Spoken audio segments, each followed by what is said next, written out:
down 2-0 in the NBA Finals against the Phoenix Suns. The Milwaukee Bucks had all the critics doubting them. Could they get back into the series? Phoenix seemed to have total control of this year's finals, but Giannis Antetokounmpo and Milwaukee had other answers for Phoenix in Game 3 as they blew out Phoenix 120-100 to get back into the series. As Giannis scored 41 points for Milwaukee in Game 4 on Wednesday night. The drama, the intensity could not reach a higher level, but it did, as Game 4 was one of the greatest NBA Finals games of all time. Every shot, every assist, every defensive play,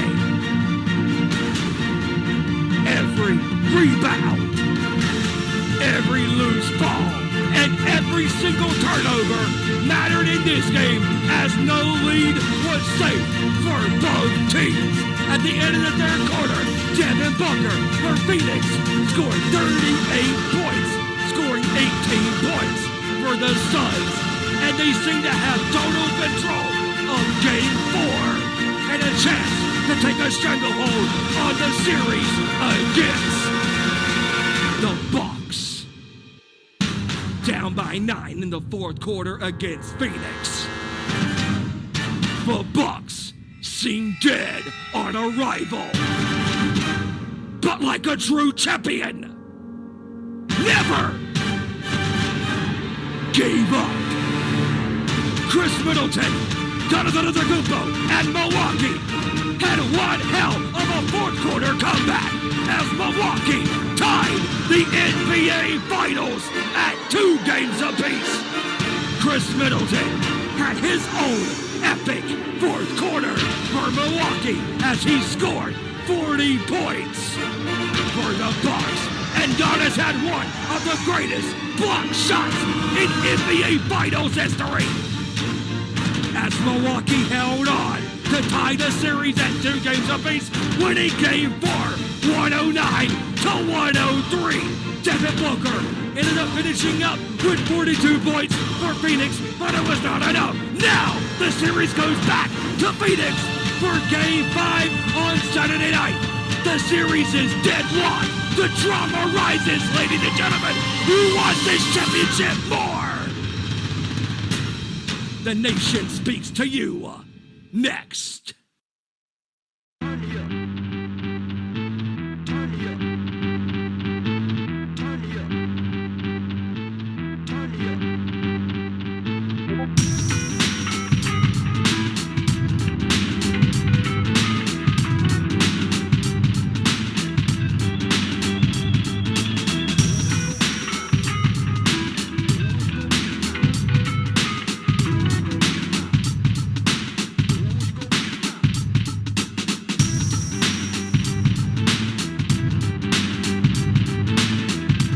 From the gridiron to the court, talking all that is sports, members of the Busted Open Nation bring to you our Nation Sports Show.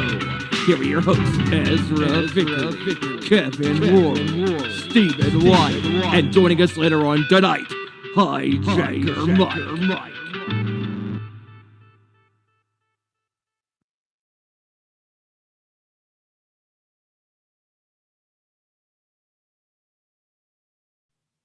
All right, here we go, baby. Excuse me there while I pick my phone off the floor. What's going on, everybody? We are live once again. Welcome to our Nation Sports Show. I am back, of course, after last week, taking a little family emergency hiatus, but I am here. We are live on YouTube, and as always, you can follow us there. Like, subscribe, and, of course, share. We love to hear from you guys on the chat underneath the video. If you have any questions, concerns, or anything, just let us know. We'll get to you as soon as possible. And definitely, we want to hear you guys out there connecting with us in the world of sports. You can also follow us on, of course, Facebook and Twitter. Search our Nation Sports Show in the search bar. You can find our pages and like us. Follow us on our social media, because we'll be posting different stuff throughout the week as everything from the NBA playoffs to the second half of baseball season, and UFC news comes into effect. Also, you can join us on the Discord as well, too, by going to the Discord, and you can also go there. You can also call in if you want to, and also join us if you want. If you have a question or something you'd like to speak live about, just let us know. Of course, I'm Ezra here, and this is the show, and we got with us, of course, a guy who we know very well on this show. He voices, of course, not this show, but the intro for our other show, the Nation Show, or the Nation Circle, shall we say. This guy is from North Kakalaki. He's my heavy metal brother from another mother. Steven, what's going on, my man? What's up? What's up? What's up? What's up? Yep, I do the voiceover for the Nation's Corner as well, and for this show as well. And oh boy, we have a action-packed show for everybody tonight. And also joining us later on tonight is our buddy in Cleveland. He's coming out of the bullpen once again, Sam in Cleveland, because my buddy Kevin cannot make it because his little girl's not feeling too well today. Yes. And also we got Hijacker Mike joining us later on tonight to talk some baseball, because man, what a very interesting all-star festivities it was, especially on Monday with the home run derby. That was some good stuff. And man, we had a crazy story that I know you know what I'm talking about that broke yesterday in the world of the National Football League. Definitely, we're going to get into that. We're going to get into a lot of different things. Like I said, we're going to get into the MLB All-Star Game, or not All-Star Game. We're going to get into the home run derby festivities, including the shocking elimination in the first round for Shohei Ohtani. We're going to get into that. We're also going to get into, like I said, the big news involving a Washington football player, where he was arrested just recently over the past 24 hours.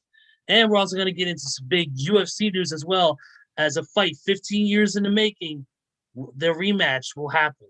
More on that coming up in just a moment. But actually, we're going to get right into it with the NFL, with the football talk.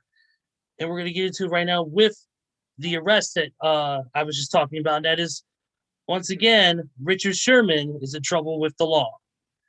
Richard Sherman was arrested just yesterday on several counts, including a possible hit-and-run charge. He was just released from jail today, and he is pending a court hearing.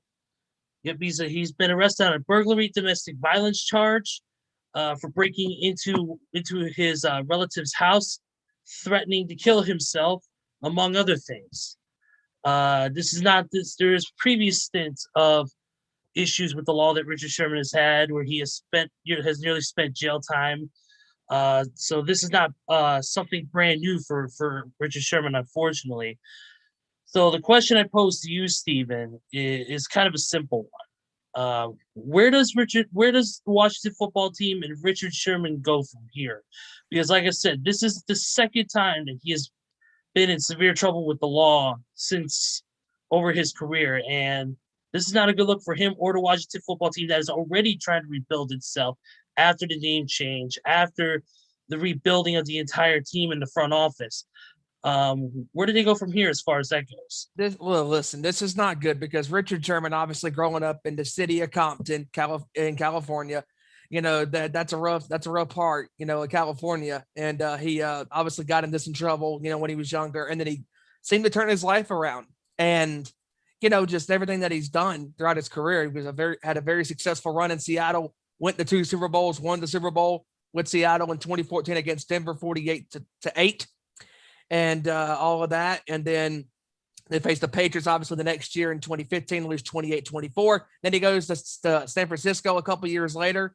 They go to the Super Bowl. He seemed to have a pretty good run with them. But also, in my opinion, even as a Niners fan, 2 things. One, he lost his step as a player. I think he's lost step. And number 2, I can't stand the guy being on that when he was on our football team. The guy had a mouth. It got shut up by Sammy Watkins in that Super Bowl in the 4th quarter.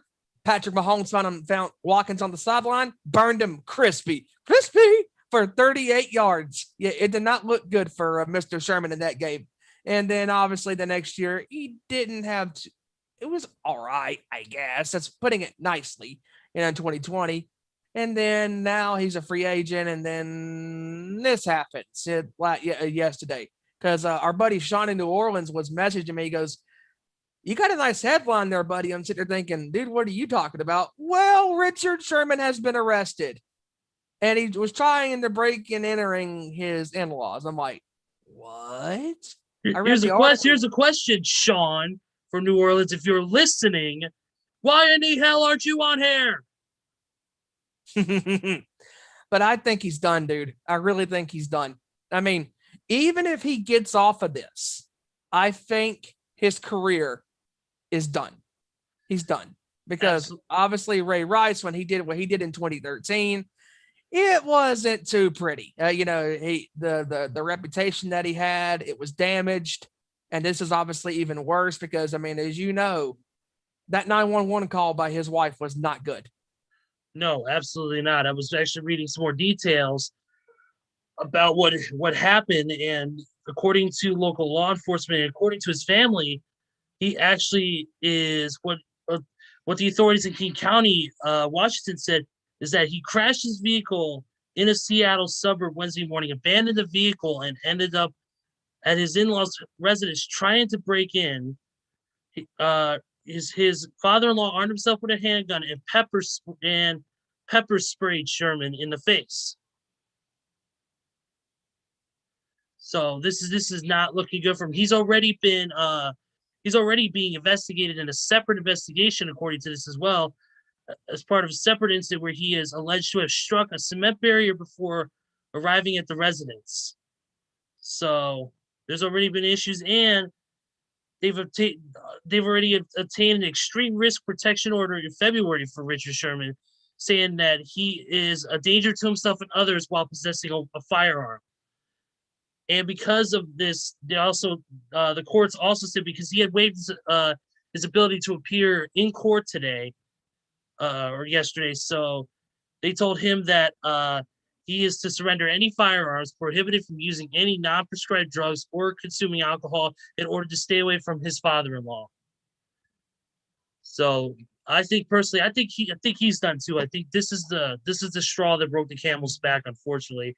And this is more serious than I don't think he realizes.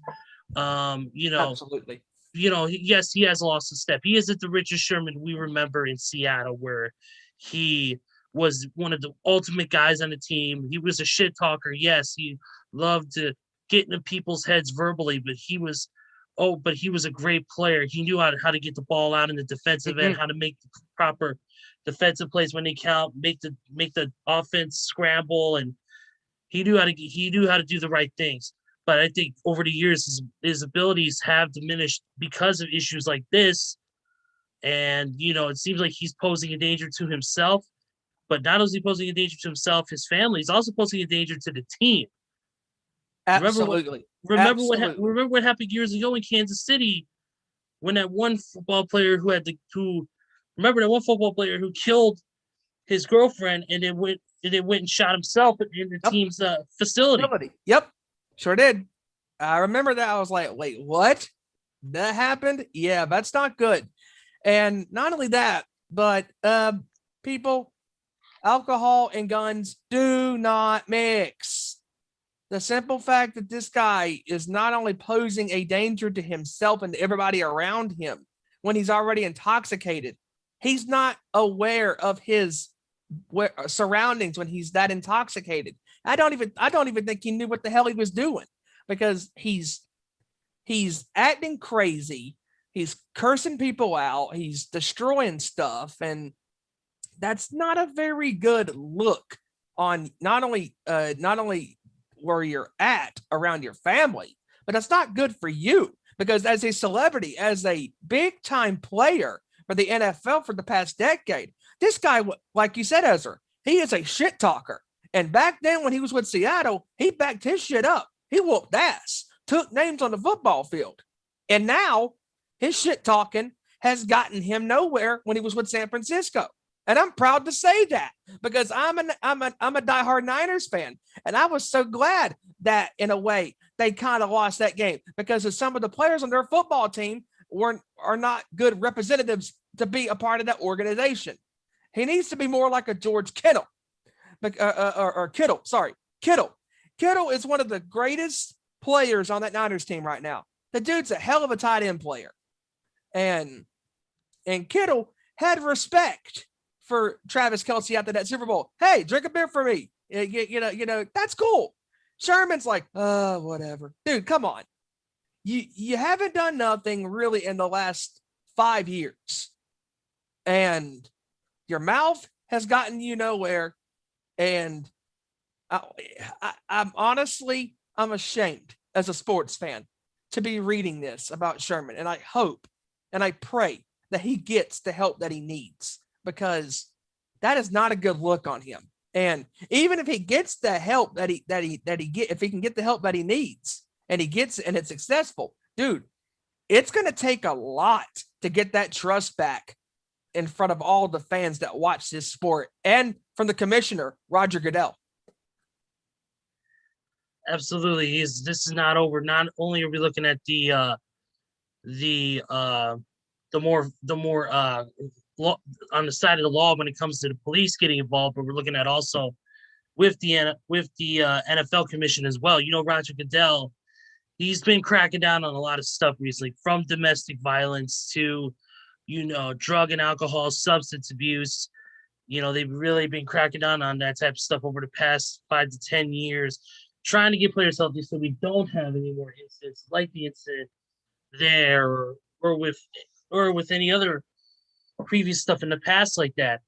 This is the list right here. One thing I want to point out, this is what the list of charges that he is currently facing, according to the King County Police Department. He faces no felony charges, but he faces one count of misdemeanor criminal trespass with a domestic violence designation, malicious mischief, DUI, and resisting arrest. Richard Sherman will have another hearing tomorrow. If there's going to be any more charges, or depending on what they are going to do next. They have also requested a $10,000 bail for Sherman as well.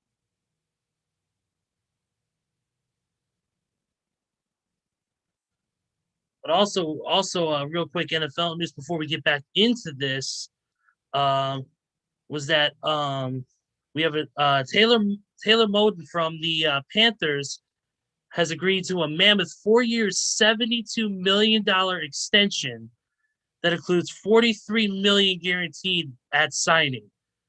This is according to Adam Schefter on Twitter here. So this is one blockbuster deal that beats today's deadline for franchise players to sign extensions. So that's something we're going to have to keep an eye on ourselves. Yes. On that front, franchise players signing their extensions coming up here very shortly. We were talking about, you know, Richard Sherman and the whole domestic violence thing. Well, there's another issue with domestic violence, and it involves a football player. Yep. And that is the quarterback of one of the quarterbacks of Pittsburgh, Dwayne Haskins. As we know, Dwayne's been kind of in the news lately in the past for not very good things. No, not at all. No. So this time, it's not Dwayne doing the domestic violence; it's his wife.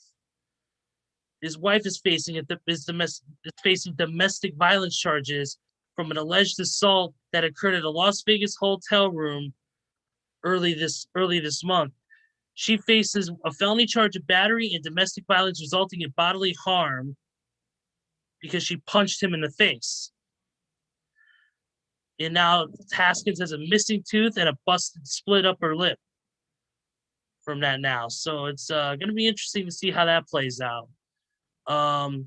That's the guy. I know Dwayne Haskins. I've seen him before on the news before. And Steven, can you remind me on some of the things that Dwayne Haskins got in trouble for in the past? I'm drawing a blank here. To be honest with you, I'm honestly drawing a blank as well. I can't remember, but this right here is shocking. I mean, because usually it's these sports athletes that usually go out of control, but now it's the other way around. I mean, my goodness. I mean, I honestly cannot remember what this guy did, but I know he did something. I just can't remember. Like you said, I'm drawing a blank as well.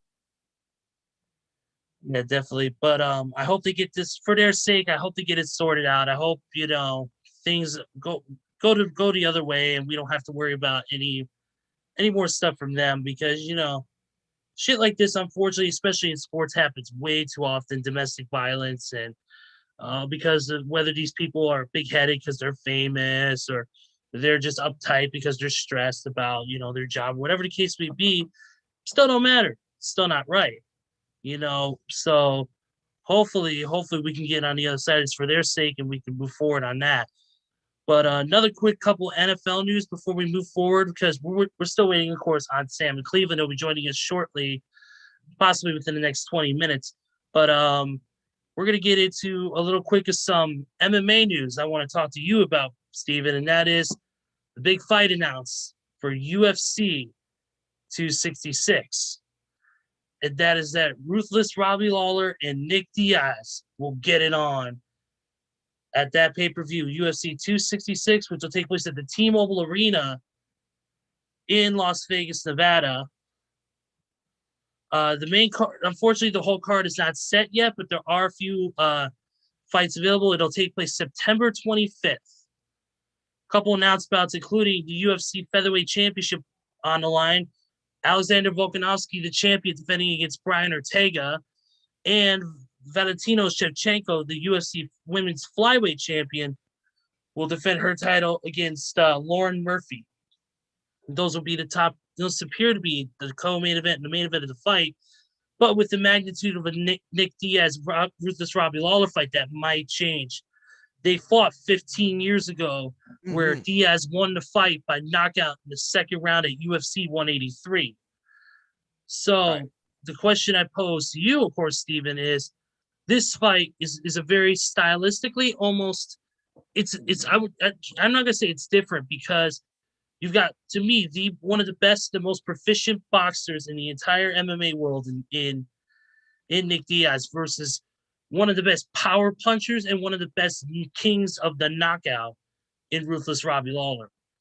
Man, he's got a tough chin and has a deadly right hand. What's your thoughts on the fight, and who do you think is going to come out on top on this one? Man, I don't know, because these two dudes are so well-rounded, and they're so crafty veterans in the octagon. And obviously, Diaz won the first fight against Lawler. And, man, I'm telling you, something's telling me I'm going to go with Lawler on this fight, because, man, I'm all about let's go. Let's get multiple fights in, man, because, if we can get number 3 between these two, oh, man, sign me up. Let's go. Let's go. It's going to be fun, man. UFC has had a lot of credible fights these last couple of months, especially with the crowds returning. Oh, my God. Such good stuff. Actually, a little correction here. The last fight that Robbie and Nick Diaz had, one of UFC 103, was a mistake. It was actually UFC 47 back in 2004, so it was 17 years ago. 17 years ago. Wow. 17 years ago, UFC 47, and you know who else? You know what the main event on that card was? What was that? Chuck the Iceman Liddell versus the Huntington Beach bad boy Tito Ortiz. Oh, there you go. Isn't that phenomenal or what, man? Oh my. Yeah,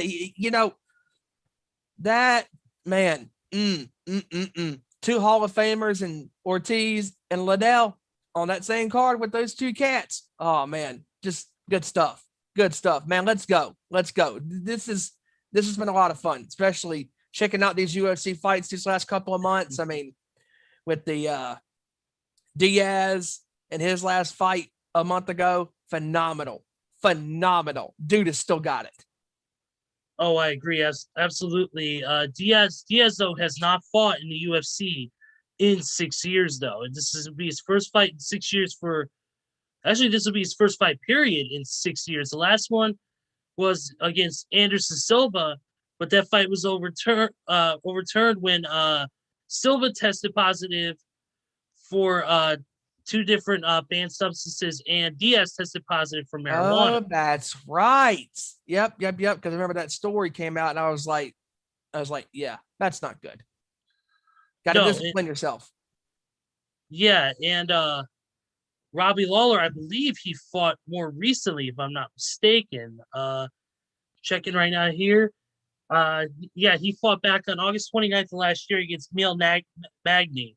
Nice. He lost that fight. He's on a 4-fight losing streak right now, and he lost 5 of his last 6. We know how them. Go ahead.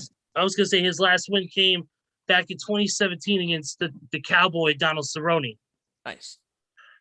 Well, we know how those Diaz brothers can be, Nate and Nick.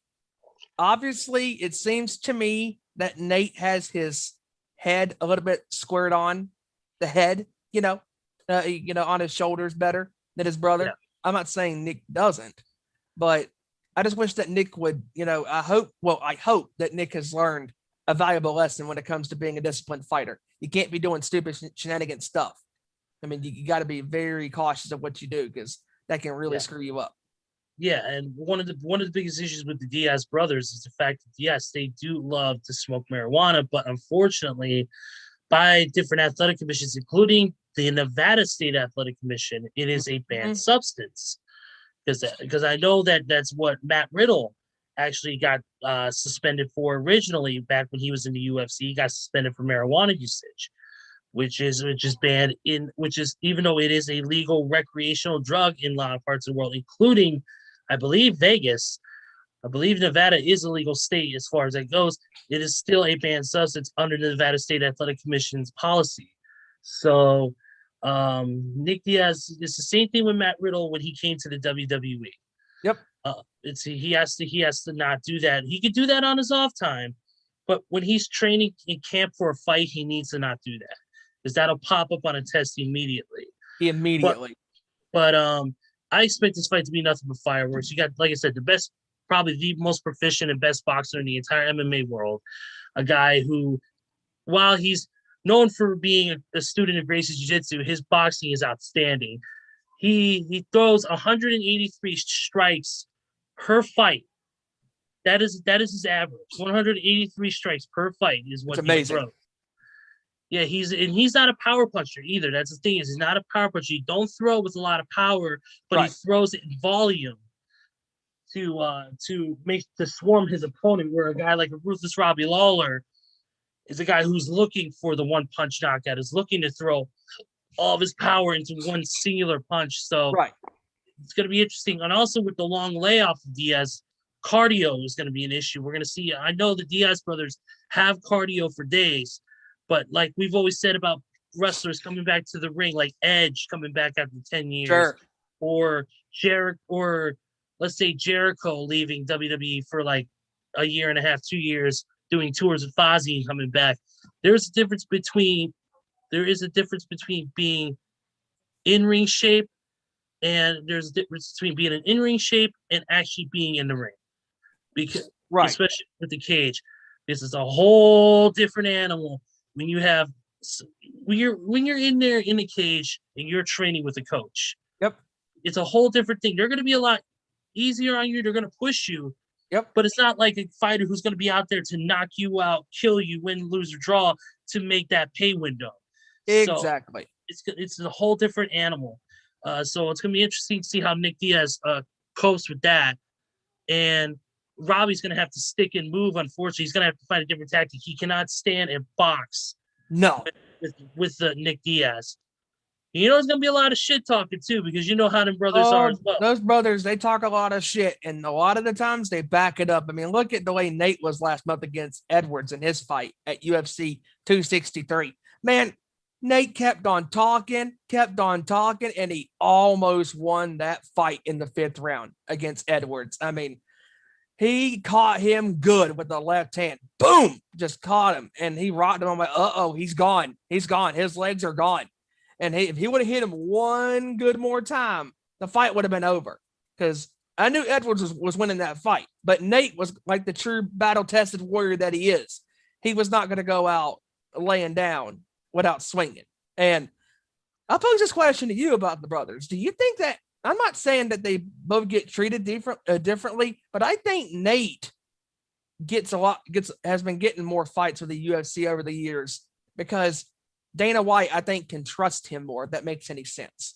Because Nick hasn't fought, like you said, in years with the UFC.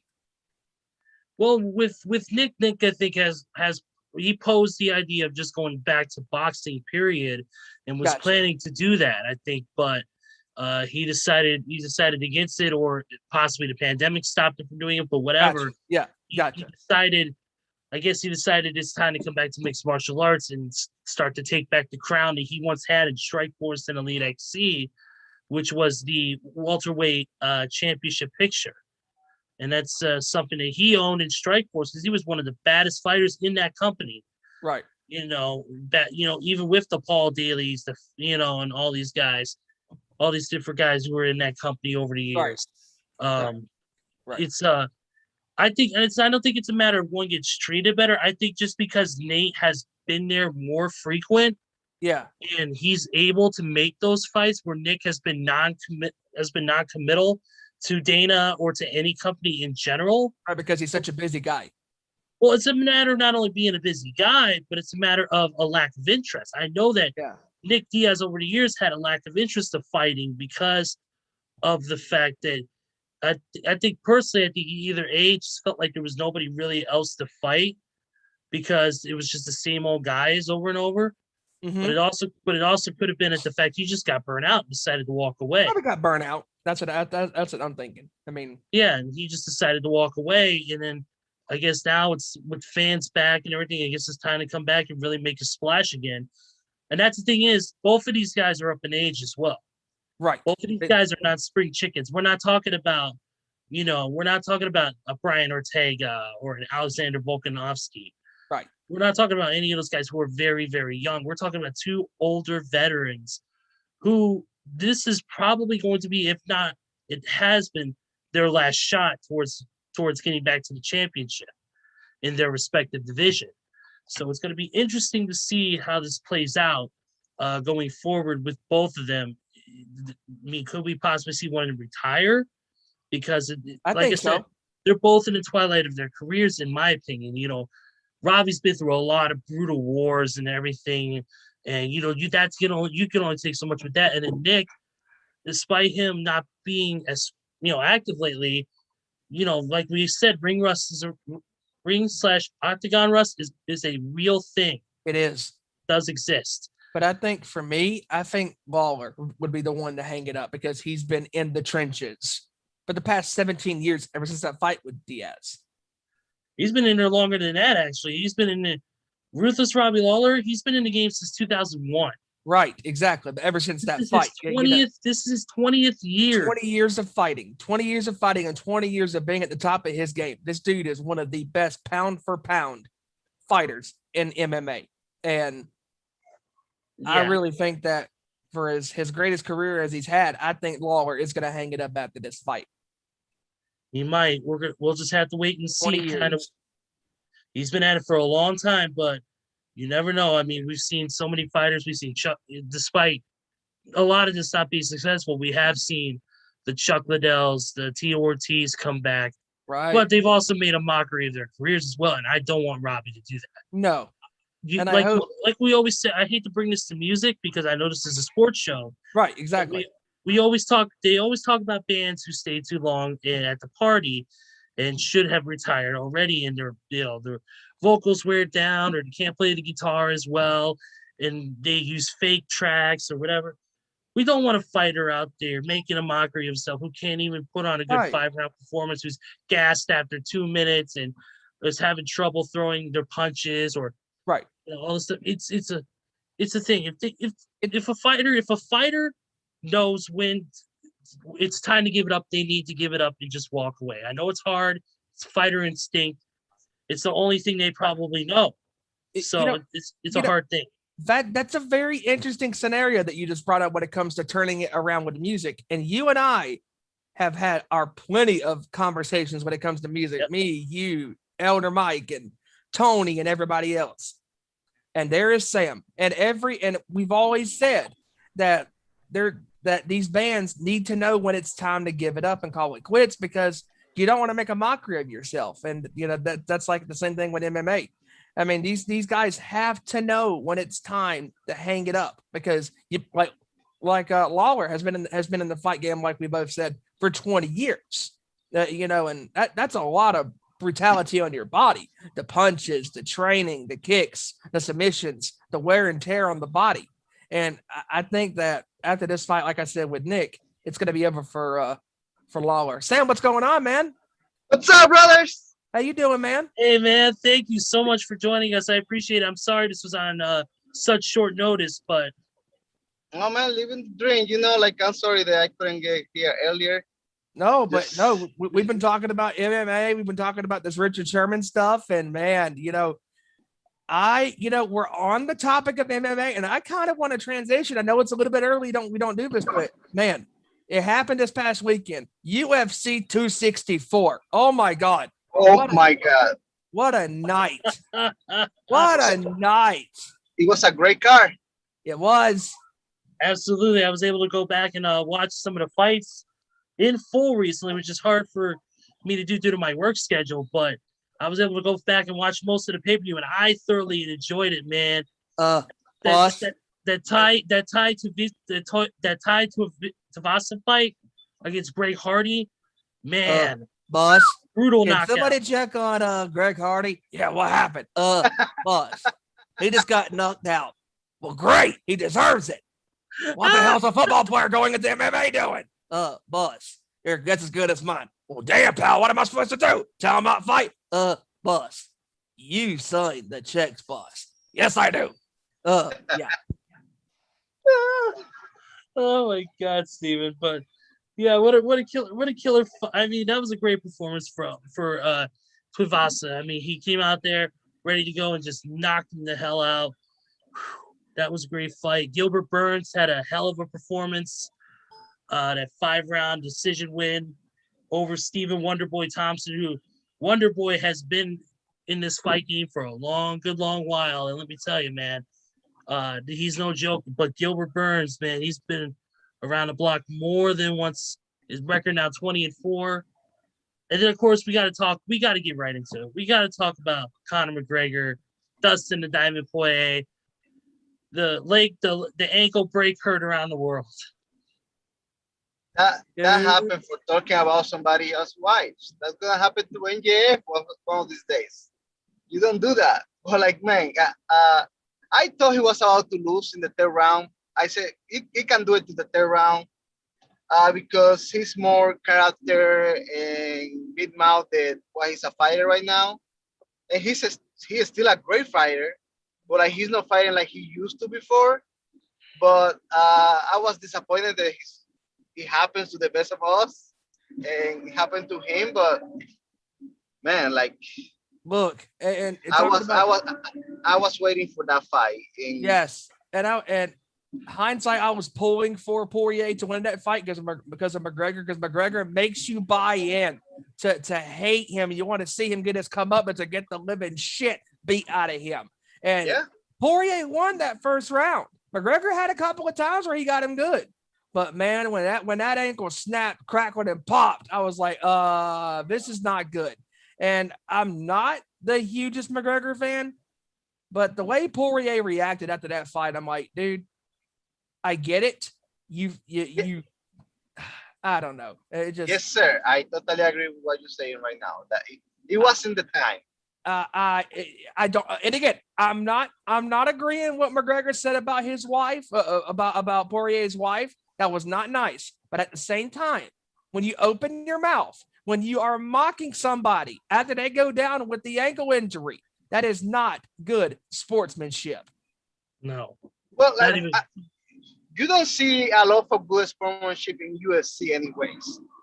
No. If you guys hate each other, you don't want to see it. At least you respect the opponent that you fight it with. Like, really respect him. But if you don't like each other, that's how it is, man. Like, they don't care about each other. They don't like each other, and that's what's going to happen. But I agree that it wasn't the right time at that specific time when this guy is sitting down in his butt because he broke his ankle to say all that crap. I agree with you. Yeah, just not the right place. I mean, I get it. The adrenaline's pumping. All the shit talking that McGregor's done. In the past, and I got into a conversation with my cousin this past Saturday on Facebook, and he was like, I think McGregor's shit talking has got the best of him, and I think that it's time for him to hang it up. And I'm like, in a way, you're kind of right, as far as he's lost his step and he kind of needs to hang it up but he's not. But we know that McGregor's not, because McGregor knows how to sell an MMA fight better than any fighter right now in the world of mixed martial arts. Chael Sonnen was one of the best guys to do this years ago. When Anderson Silva took on Chael Sonnen in that fight in 2012, that was the first UFC pay-per-view that I bought with my own money, and I was buying into that fight. Why? Because the way Chael ran his mouth, and I wanted to see Silva knock the living hell out of him, and boy, did he. And that's the thing about this. If people want to be like McGregor, start learning how to promote your fights better, because nobody, whether you like him or not, nobody does it better than Conor McGregor. All the shit talking he does, he knows what he's doing. He gets you to buy into this stuff. He knows what he's doing. He's not stupid. He knows how to promote a fight, just like Tito Ortiz did with Ken Shamrock in 2002 for UFC 40. When UFC was basically on its deathbed heading into that fight, Tito Ortiz knew that going into that fight, he had to promote that fight against Shamrock. And Shamrock, being the badass that he is, he came up to Ortiz and ran his mouth with him, and they both went at each other. I was like, oh my goodness, like I can buy into this, because these are two legitimate guys that can literally fight you to the literal death. And McGregor, back then when he was popular and running his mouth, he could back it up. Now, he hasn't backed it up here recently. He got knocked out by Poirier back in, I want to say, was it January, February, something like that? And just, I was like, oh, wow, all that talking he did, he just got knocked out. I want to see it again. And people was like, oh, there's not going to be a 4 fight. Give me a break, dude. There's going to be a 4 fight between these guys, because the way the way Poirier ran his mouth, and then the way McGregor retaliated by calling his wife a hoe, which was not cool. That was not cool at all. Not cool.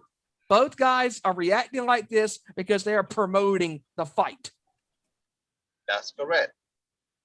Absolutely. And then Dana's already confirmed with everybody that there will be a 4 fight. He said that in the post-fight press conference. Right. Once Conor gets healthy and gets himself back to 100%, there will be a 4 fight between Dustin and Conor. It's already pretty much set. It's already pretty much finalized. No, people are taking this stuff way too seriously. Like Scott from Long Island said the other day, hey, MMA in a way these days is like pro wrestling. And he's absolutely right.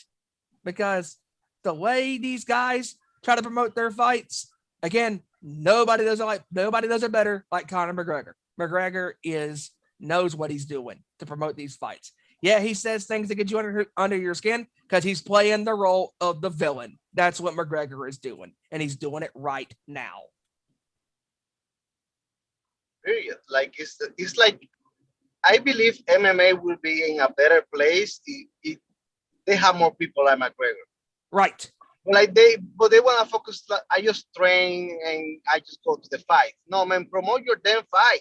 Right. Be an asshole, or if you are the good guy, let the other guy be the asshole. Right. You have to sell have it. A character. Like, exactly. Like, be who you are. If you believe you are not a great person and you know that in your heart, be that person. Right. Because the most pay-per-view you sell, the most money you get. Right. And it's like, I don't understand these guys. Sometimes, like, and I love MMA, but it's like, come on. Dude, look at the fight between Nate Diaz and Conor McGregor at UFC 203, I believe it was. Or 202, I'm sorry. That was blood. That was good stuff right there. That was a hell of a fight, and it lived up to the bill. Dude, I was so buying into that fight because the way Nate and Conor talked trash to each other. I was like, come on, Nate, beat the crap out of McGregor. I bought into that.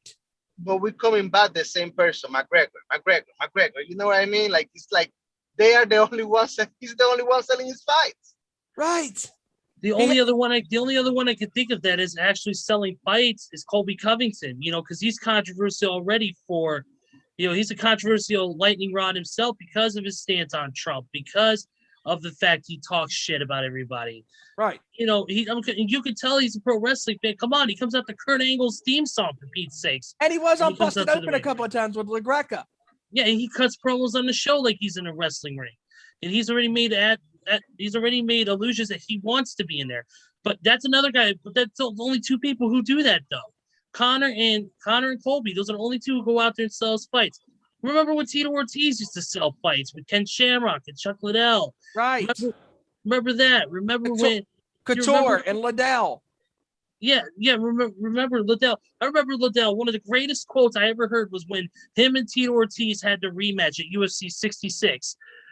This was the most simple thing, and Chuck Liddell said it best. I'm gonna knock him out, plain and simple. That's it. He didn't have to say. He didn't have to go all fancy bread and make all these quippy catchphrases. He just said. He just went in there with that stoic look on his face and said, "I'm gonna knock him out." Plain and simple. That's how you do it. And you know, when you're not only do you have to be a good promo man out there, but you got to have the quality of fights to back it up. You can't just go in there, talk shit, and say, I'm gonna whip this guy's ass, and your record's like 1-6. Yeah, can't do it. You got to have a winning record. You got to be a Chuck Liddell. You got to be a Tito Ortiz. You got to be a Conor McGregor, a Colby Covington, to have those victories on your belt. But yeah, like you said, we wish we had more guys who could sell fights like that, and there isn't. It's a very rare occurrence now in MMA. I know MMA is trying to incorporate more like idealistics like that into pro wrestling, but I feel like they could, if they could benefit from that type of thing, adding more of those kind of the heel baby face thing we see in the pro wrestling world. Another guy I thought did well promoting fights was DC. I thought that Cormier was good at that stuff, with his career. I mean, I thought he did pretty well with that. He was like the last big heavyweight to do that stuff pretty well. And absolutely, there's nobody else right now. I mean, this is ridiculous. I mean, just step it up. And speaking of stepping up, these athletes that come from not in the MMA world, like Greg Hardy, they need to realize that they need to step back, because I don't care how big of a guy you are and how much training you put training for a fight. You've never been inside the octagon and had a fight like that intensity. And he got knocked out. And I'm like, wow. This goes to show you that a properly trained, crafty fighter beats a guy who doesn't have the fights, wins or losses or whatever, draws or whatever under his belt like a Greg Hardy. Look what happened with James Toney when James Toney took on Randy Couture. Tony was embarrassed by Randy. Randy beat his ass and made him look like a bitch. These guys who think they can walk into an MMA ring and do what these guys do are out of their minds. It doesn't matter if you come from boxing, if you come from football, basketball, soccer, your sister's ass, it don't matter. Freaking, you could be from any other sport. If you have not done the work and you don't go and have a couple of amateur professional fights, look at freaking Bobby Lashley. Look at Lashley. He was from the world of pro wrestling. He went in there, he had a couple amateur fights, got signed by Bellator, went out there and has been killing it. Jake Hager, same thing. Yes, he was brought to Bellator almost immediately, but the dude went in there and he had a couple professional fights and he learned from mistakes that he had made and adjusted them and made it better. But then there's these guys who don't, like you said, like a James Toney, like a Greg Hardy, who want to come in there and do this stuff when they don't realize what they're getting themselves into. But this is the thing too, like it's like you're saying, like even people like the cage is a totally different animal. This is CM Punk, 2 fights, knock the hell out, and he's a professional wrestler.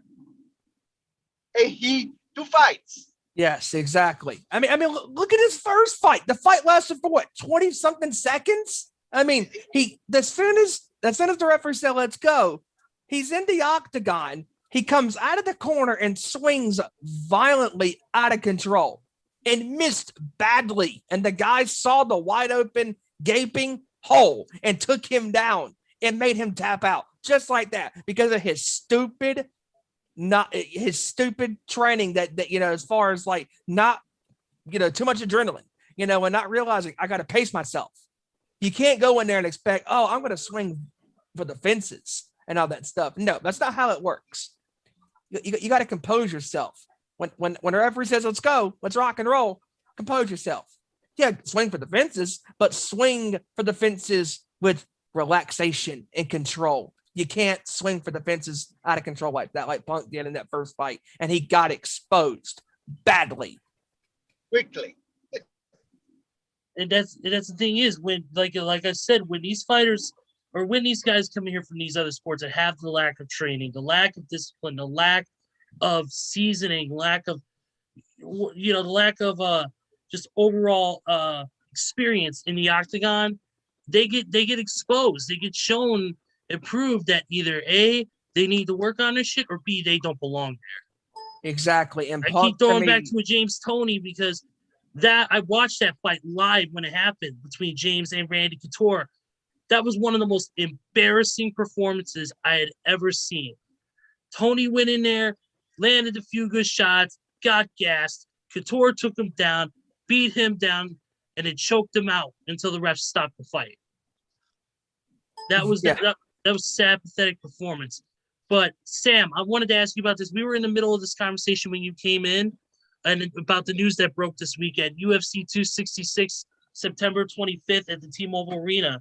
Nick Diaz versus Ruthless Robbie Lawler is set. I wanted to get your opinion on that fight. Mind you, this is Nick Diaz's first fight in 6 years, and Ruthless Robbie Lawler is on a 4-fight losing streak and lost 5 of his last 6.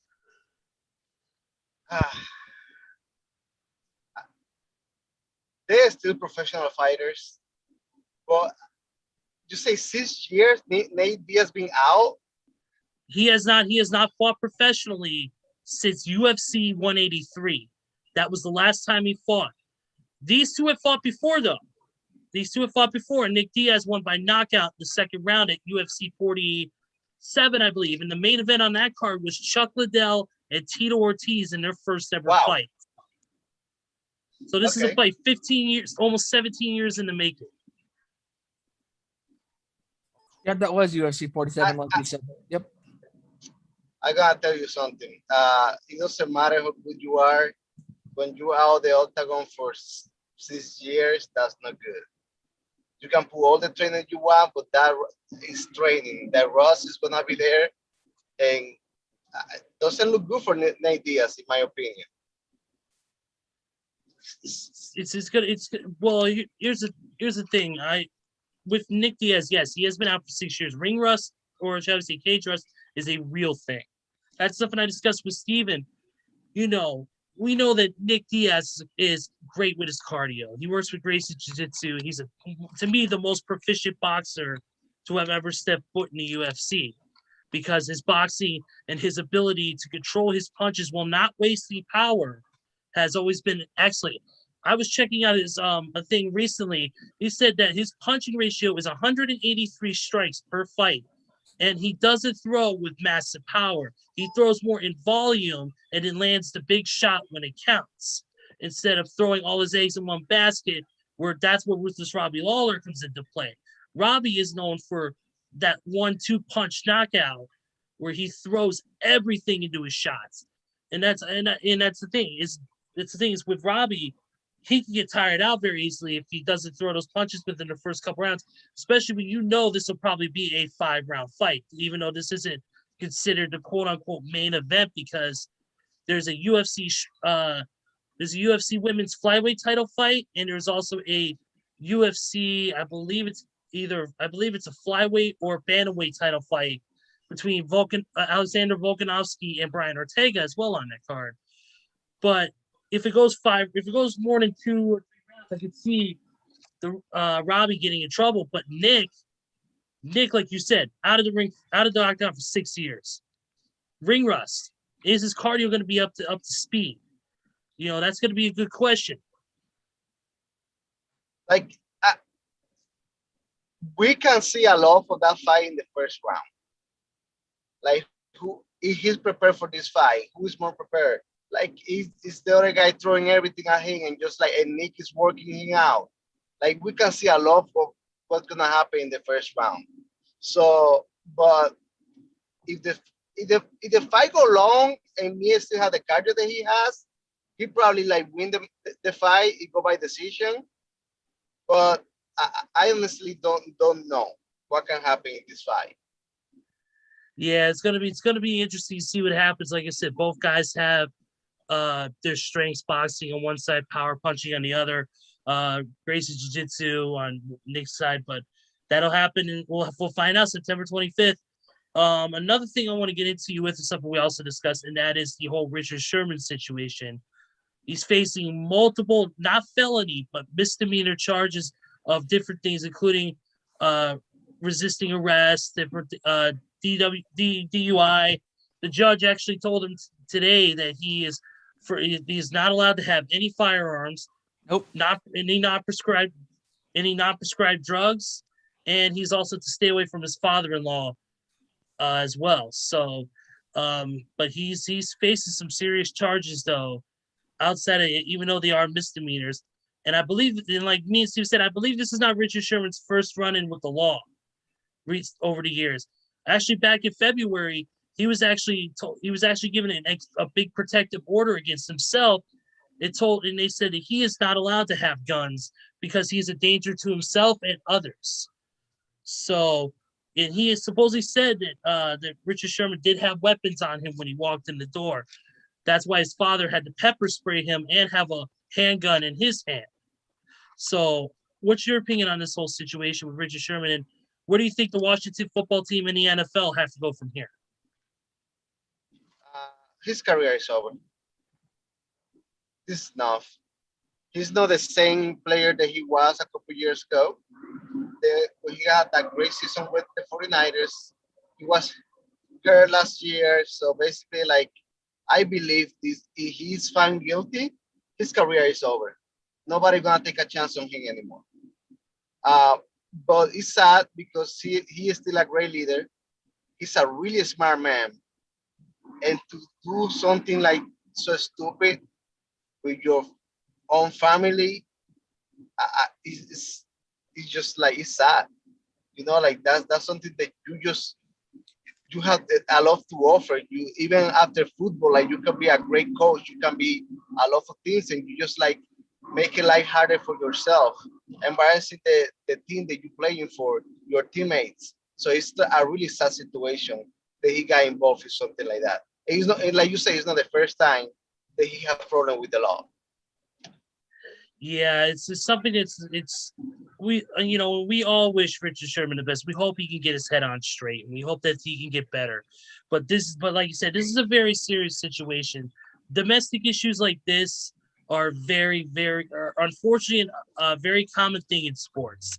And it's unfortunately started with the Ray Rice situation, and then the situation with that Kansas City player who unfortunately took his own life after he took his girlfriend's life at her house.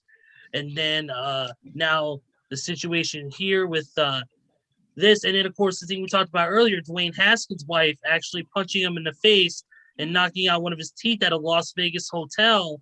And she's now being charged on a felony domestic violence charge.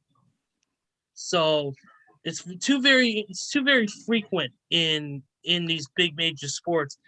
But I agree with you on the Richard Sherman thing. I think if he's found guilty, this is the end of his career. There's no way he can bounce back from this. I think personally, Washington football team's trying to rebuild itself after the name change, after rebuilding the team and the front office. They don't need no more negative press. They had enough negative press with the old name. It's time for them to, I think soon, if they don't figure this out soon, they need to cut their losses and need to let Richard Sherman go and let him go through the legal process. Yeah, like, and we can talk after everything is figured out, but we have to let you go. If you are, because he's gonna be guilty. He's gonna be guilty, and but you know, they don't wanna like press the gas really quick. They wanna find out what's really happening and the judge decision. But like, it's a situation like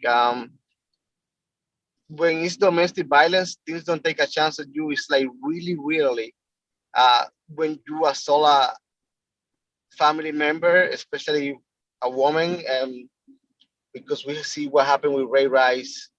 We see what happened with Kareem Hunt, even when the Browns gave him another opportunity. But like it's really real, like it's rare. These teams don't play around because basically they support you after that. That means that the teams support that kind of violence. So I don't see him bouncing back. You're right.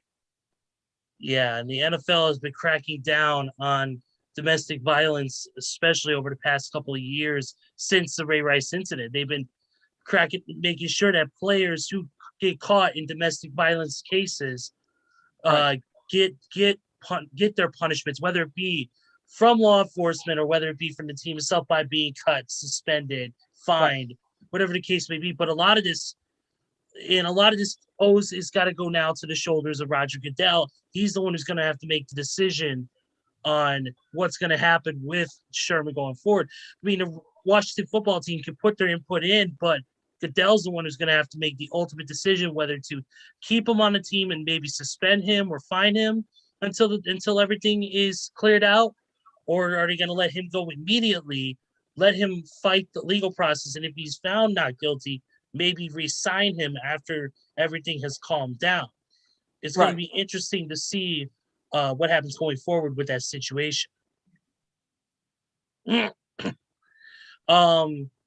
Before we get, actually, we're going to get into now this situation. The thing I wanted to bring Sam on to talk about, outside, of course, when Hijacker Mike gets here in a little bit, we're going to talk about what's the first half of the MLB season. Now that All-Star break has happened, we're going to talk about that when Hijacker gets here in a little bit.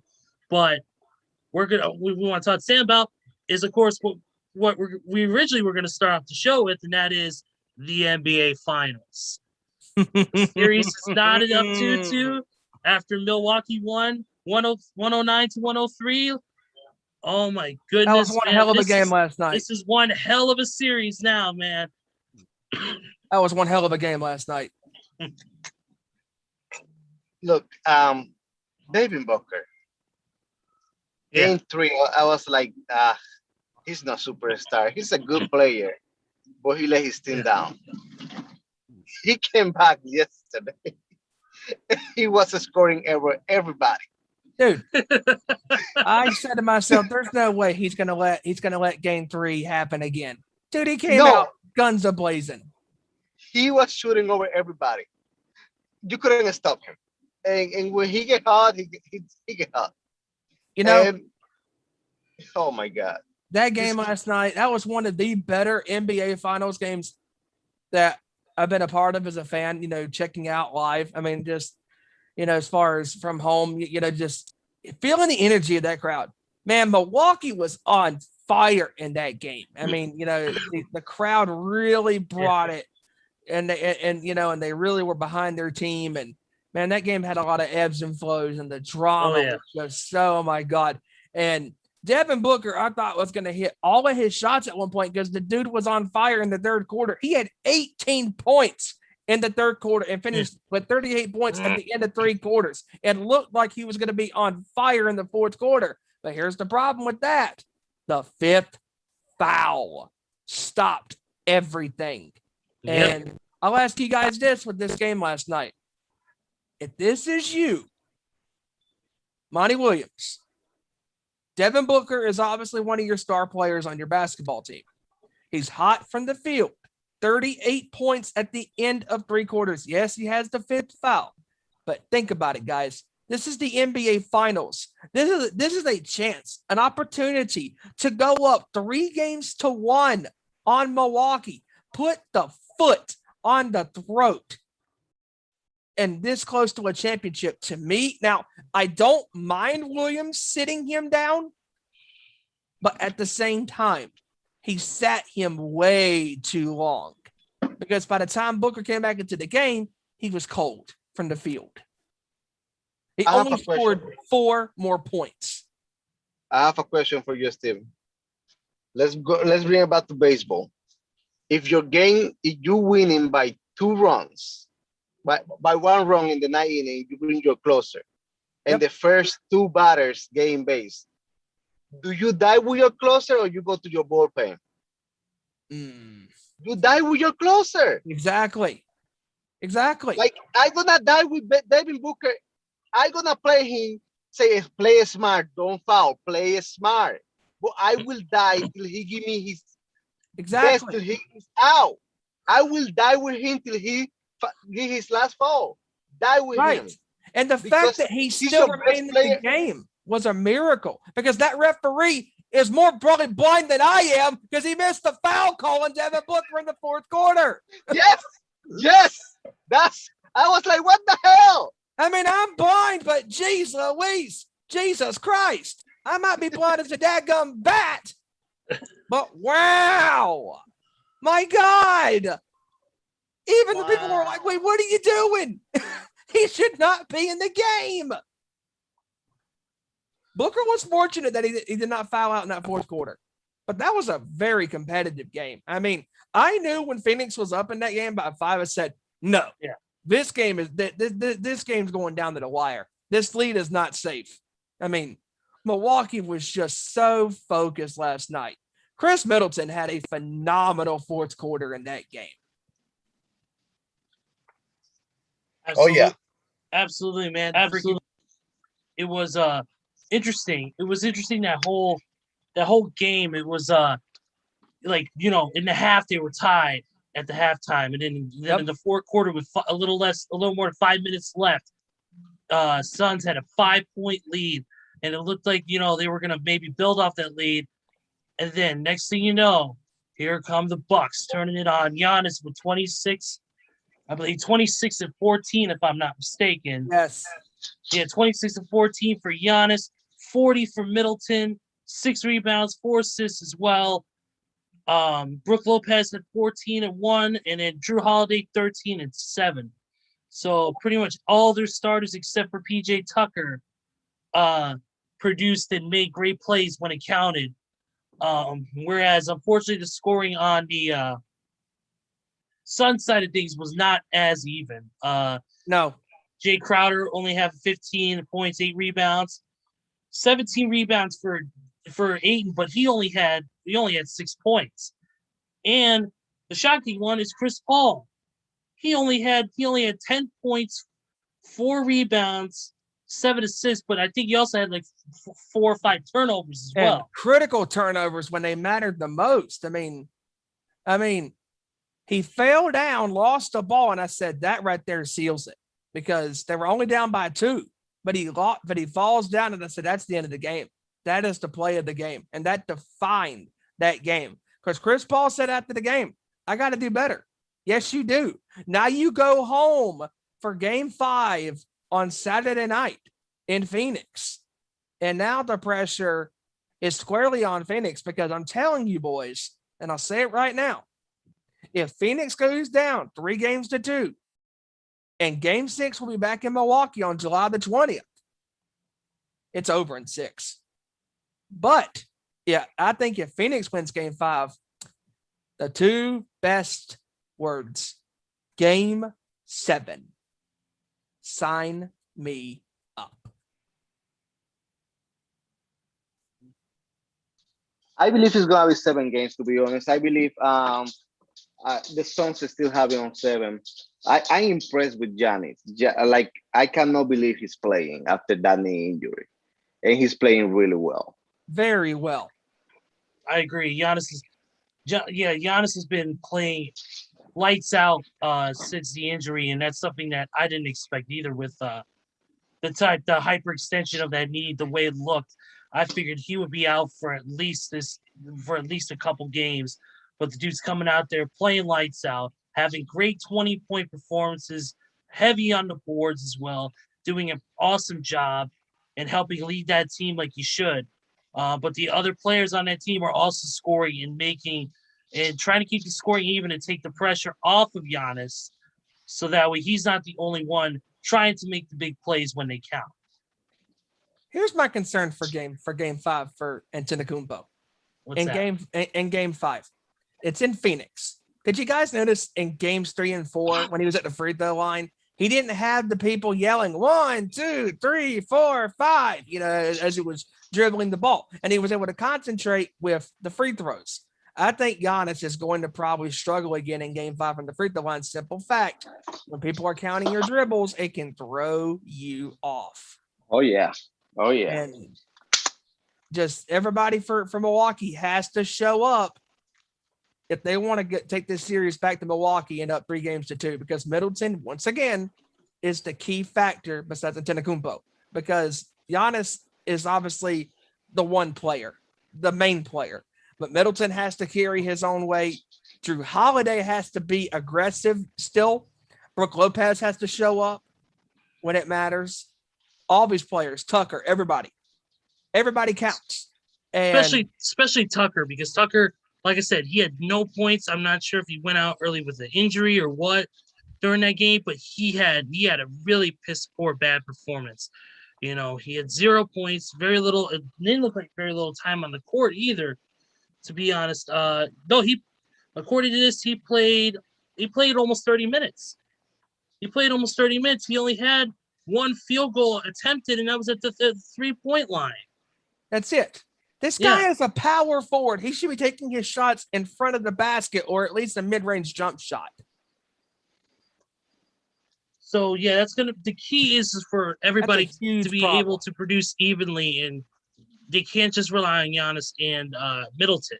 They're gonna have to pull their own weight. Like I said, a PJ Tucker is gonna have to be better next game, because if he don't, there's gonna be critical plays as shots. If he misses them, you know that the Suns are gonna make him hurt and they're capitalize on those plays. And they'll be at home. And a lot of people always say that role players generally play better on their home floor, and that generally, for the most part, is correct. And just, man, last night when Connaughton hit that 3 to go up by 2, I was like, oh my goodness, like you could just hear the people in that arena just losing their freaking minds. I mean, I know somebody in the Discord server, Amanda, she is a diehard Milwaukee Bucks fan and a Green Bay Packers fan herself from Wisconsin. I know last night she said she was going crazy with that game, because that game, it was just insane. And I know it is for her being a Bucks fan, because the fact that if Milwaukee wins this game on Saturday night, the possibility of them closing it out on 6 is very high. That's why Phoenix needs this game, because they cannot afford to go down 3-2, and they've already lost 2 games in Milwaukee's building. And the biggest contributing factor to these losses is Chris Paul. Chris Paul has not shown up in Milwaukee. And now, a man that's been waiting to play in this juncture of the game, as far as the biggest stage of the game, to play for a championship, CP3 needs to show up when it matters the most right now. He's been waiting this for his whole life. And it's time that he steps up and becomes aggressive and asserts himself in game 5, because Phoenix needs him badly. I just don't think he's going to have a game like that again. He's too good a player. And he acknowledged after the game that he had to be better, that he have all the turnovers and he had to be better for his team. So I don't think he's having a game like that again. No, I don't think so either. I don't think so either. One quick note I want to talk about with this game, Devin Booker made history this past game. After having scoring to 38 points, in the third, all the way up to the third quarter, 15-22 shooting, he officially passed Rick Barry for the most points scored in a player's first postseason with 542 points. That is amazing. Rick Barry did it in 1967 with 521. The last player to even come close to his number is Trae Young with 461. Wow. So, wow. Wow. But I agree. This game 5 coming up is going to be very critical for both teams. It's going to be in Phoenix. Will Phoenix be able to have it? Will they be able to generate that home crowd, that noise, that energy from them, and take that and put it into their performance? It's definitely a lot of players and teams do that, but a lot of players also sometimes will get shell shocked by that type of energy. by having that crowd noise and everything, it'll make things more difficult for them to focus. And especially you're going to have more pressure on yourself being in your home turf with a critical game like this. It's going to be very, very, very, very interesting to see how that plays out. When is the game 5, which would be on the 17th. So that's going to be that's going to be one of those games that it could just anything can happen. There is no predictability in this series, and this is why, as a sports fan, I have loved this year's playoffs, because in the NFL and in the NBA and the NHL, it has been total unpredictability. And the fact that the NBA Finals has, again, fresh blood, we don't know what this game is going to be like Saturday. Because if I'm both teams, if I'm both head coaches, I am telling my players, boys, you better act like it's game 7. Because after tonight, one of us is down 3-2. There is no tomorrow. There's no coming back from this game. Because whoever goes down 3-2, oh man, it's like the title says in this episode for the night. Who wants it more? In game 5, to me, is going to determine who wants that championship even more, because you're one victory away. And I'll ask you guys this: who do you have winning game 5?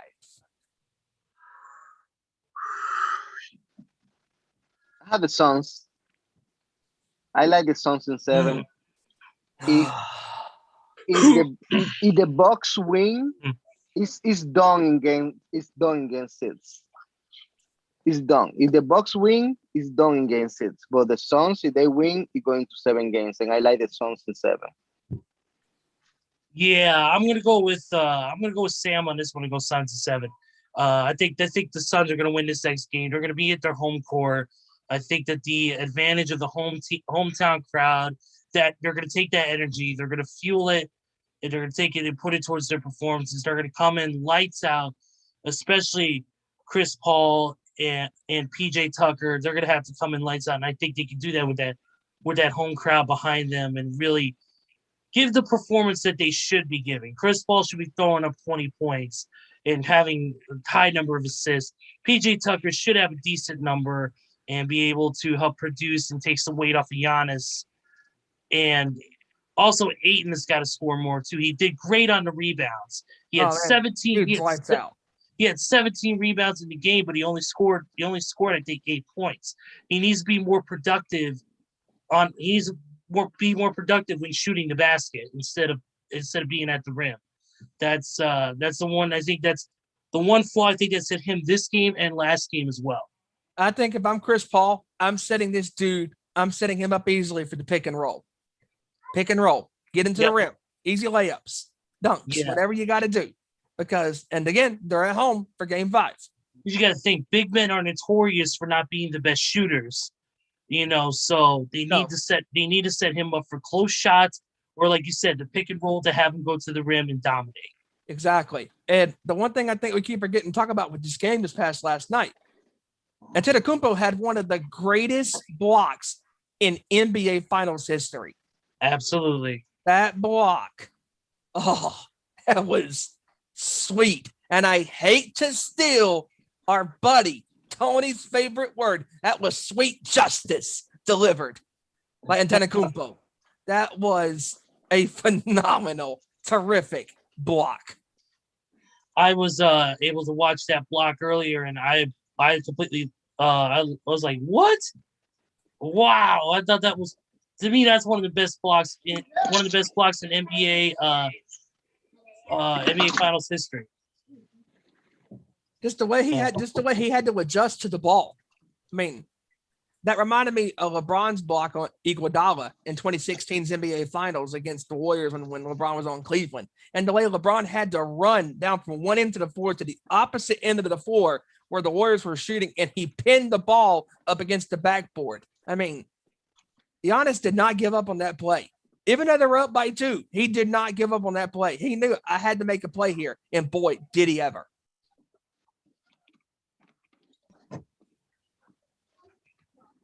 Yeah, it's gonna be it's gonna be a very interesting game coming up. A couple of other quick notes in the world of basketball. Let's see if I can find my notes real quick because I had lost my page. But let's see. Yeah, here we go. Bradley Beal will miss the Olympics due to the health protocols, as they say. Um,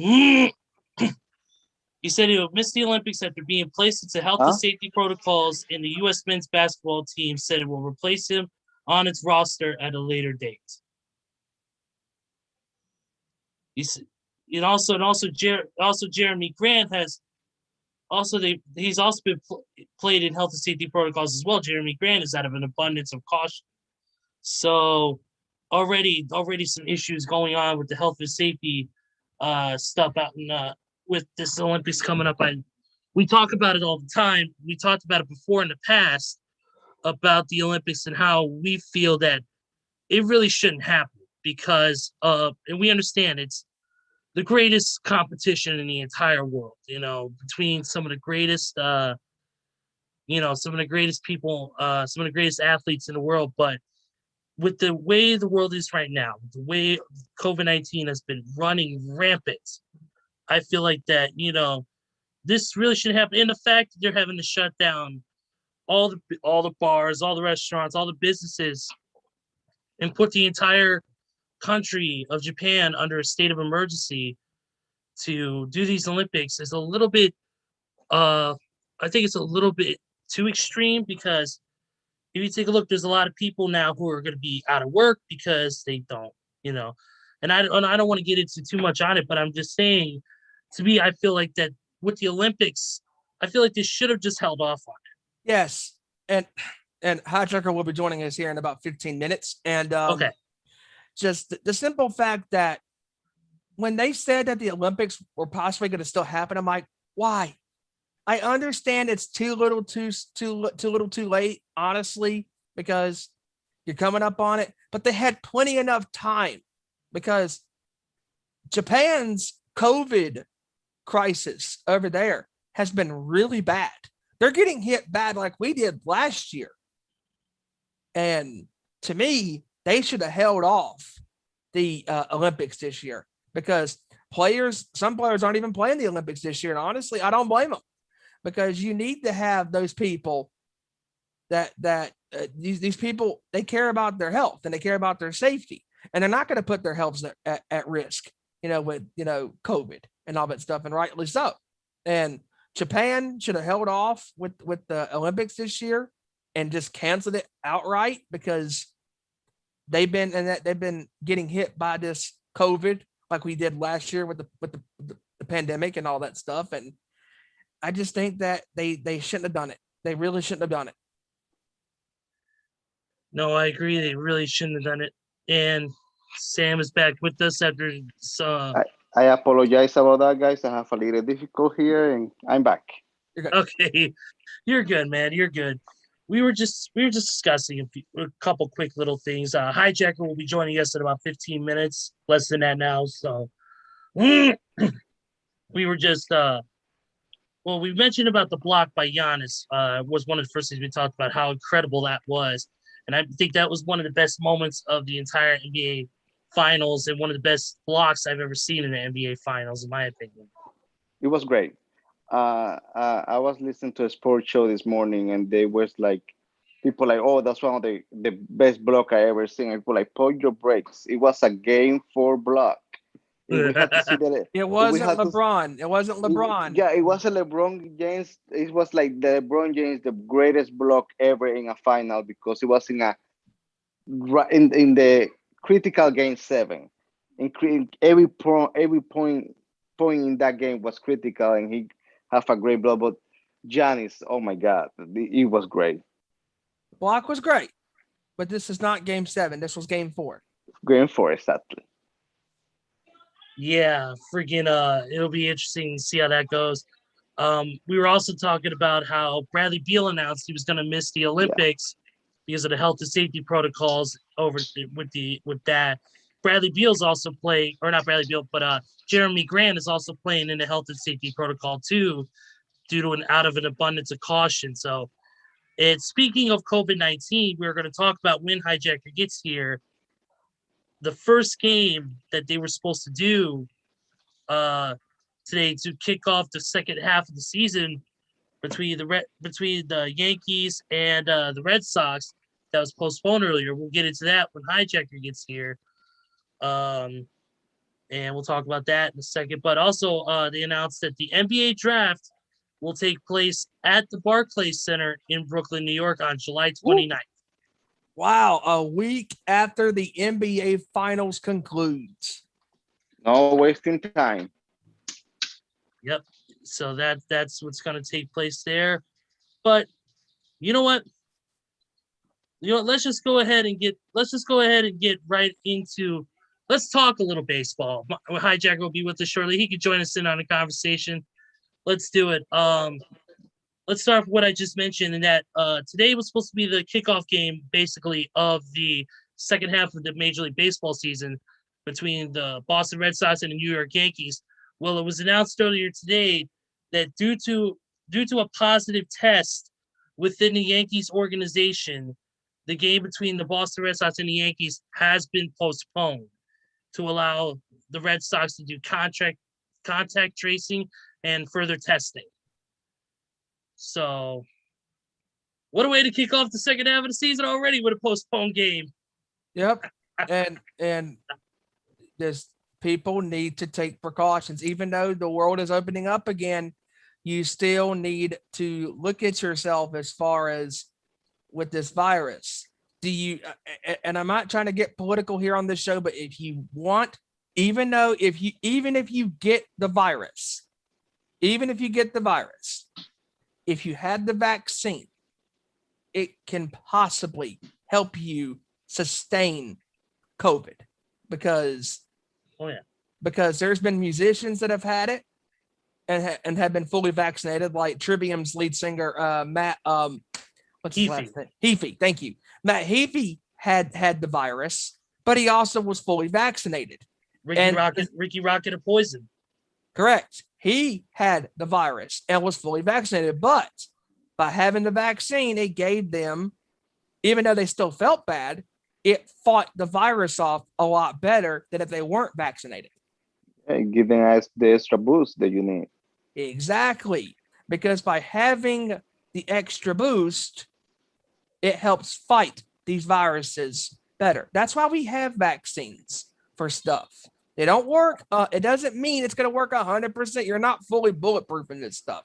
But if you take the vaccine and you take your shot and you're fully vaccinated, you can help yourself with this virus if you get the virus. Absolutely. We've seen this, like you said, we've seen this with Ricky Rocket. We've seen this with Matt Heafy. A lot of people don't realize that.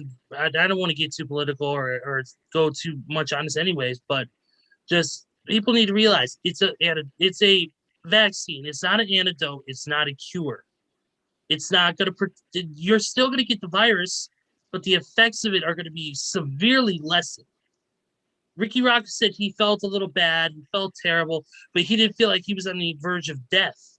Right. He said, and mind you, not only this, Ricky Rocket is a cancer survivor. It has a compromised immune system. Right. So you figure those people would feel it worse, but he said he didn't feel he said he felt bad, but not as bad as he thought he would feel. So, but yeah, this sucks for Major League Baseball because they had this big kickoff game of this second half of the season, and now it's washed away because of somebody testing positive for this. So, but yeah. That's going to happen, unfortunately. But people need to take this stuff seriously still, even though the world is opening up again and people are going to these events now. People need to just be precautious, but they need to realize. I mean, we're not sitting here telling you by golly you need to take the vaccine. No, that's totally up to you. But think about it. If you take the vaccine versus not taking the vaccine, life and death, those are the two scenarios. And Death Angel drummer, can't think of his last name, but I can't think of his last name, but their drummer was on the verge of death last year when we had no vaccine, when there was no vaccines at all. And he was in a hospital in California for 2 weeks on a ventilator on the verge of death. And he survived the virus. And now that we have a vaccine, we've had a vaccine for the past several months.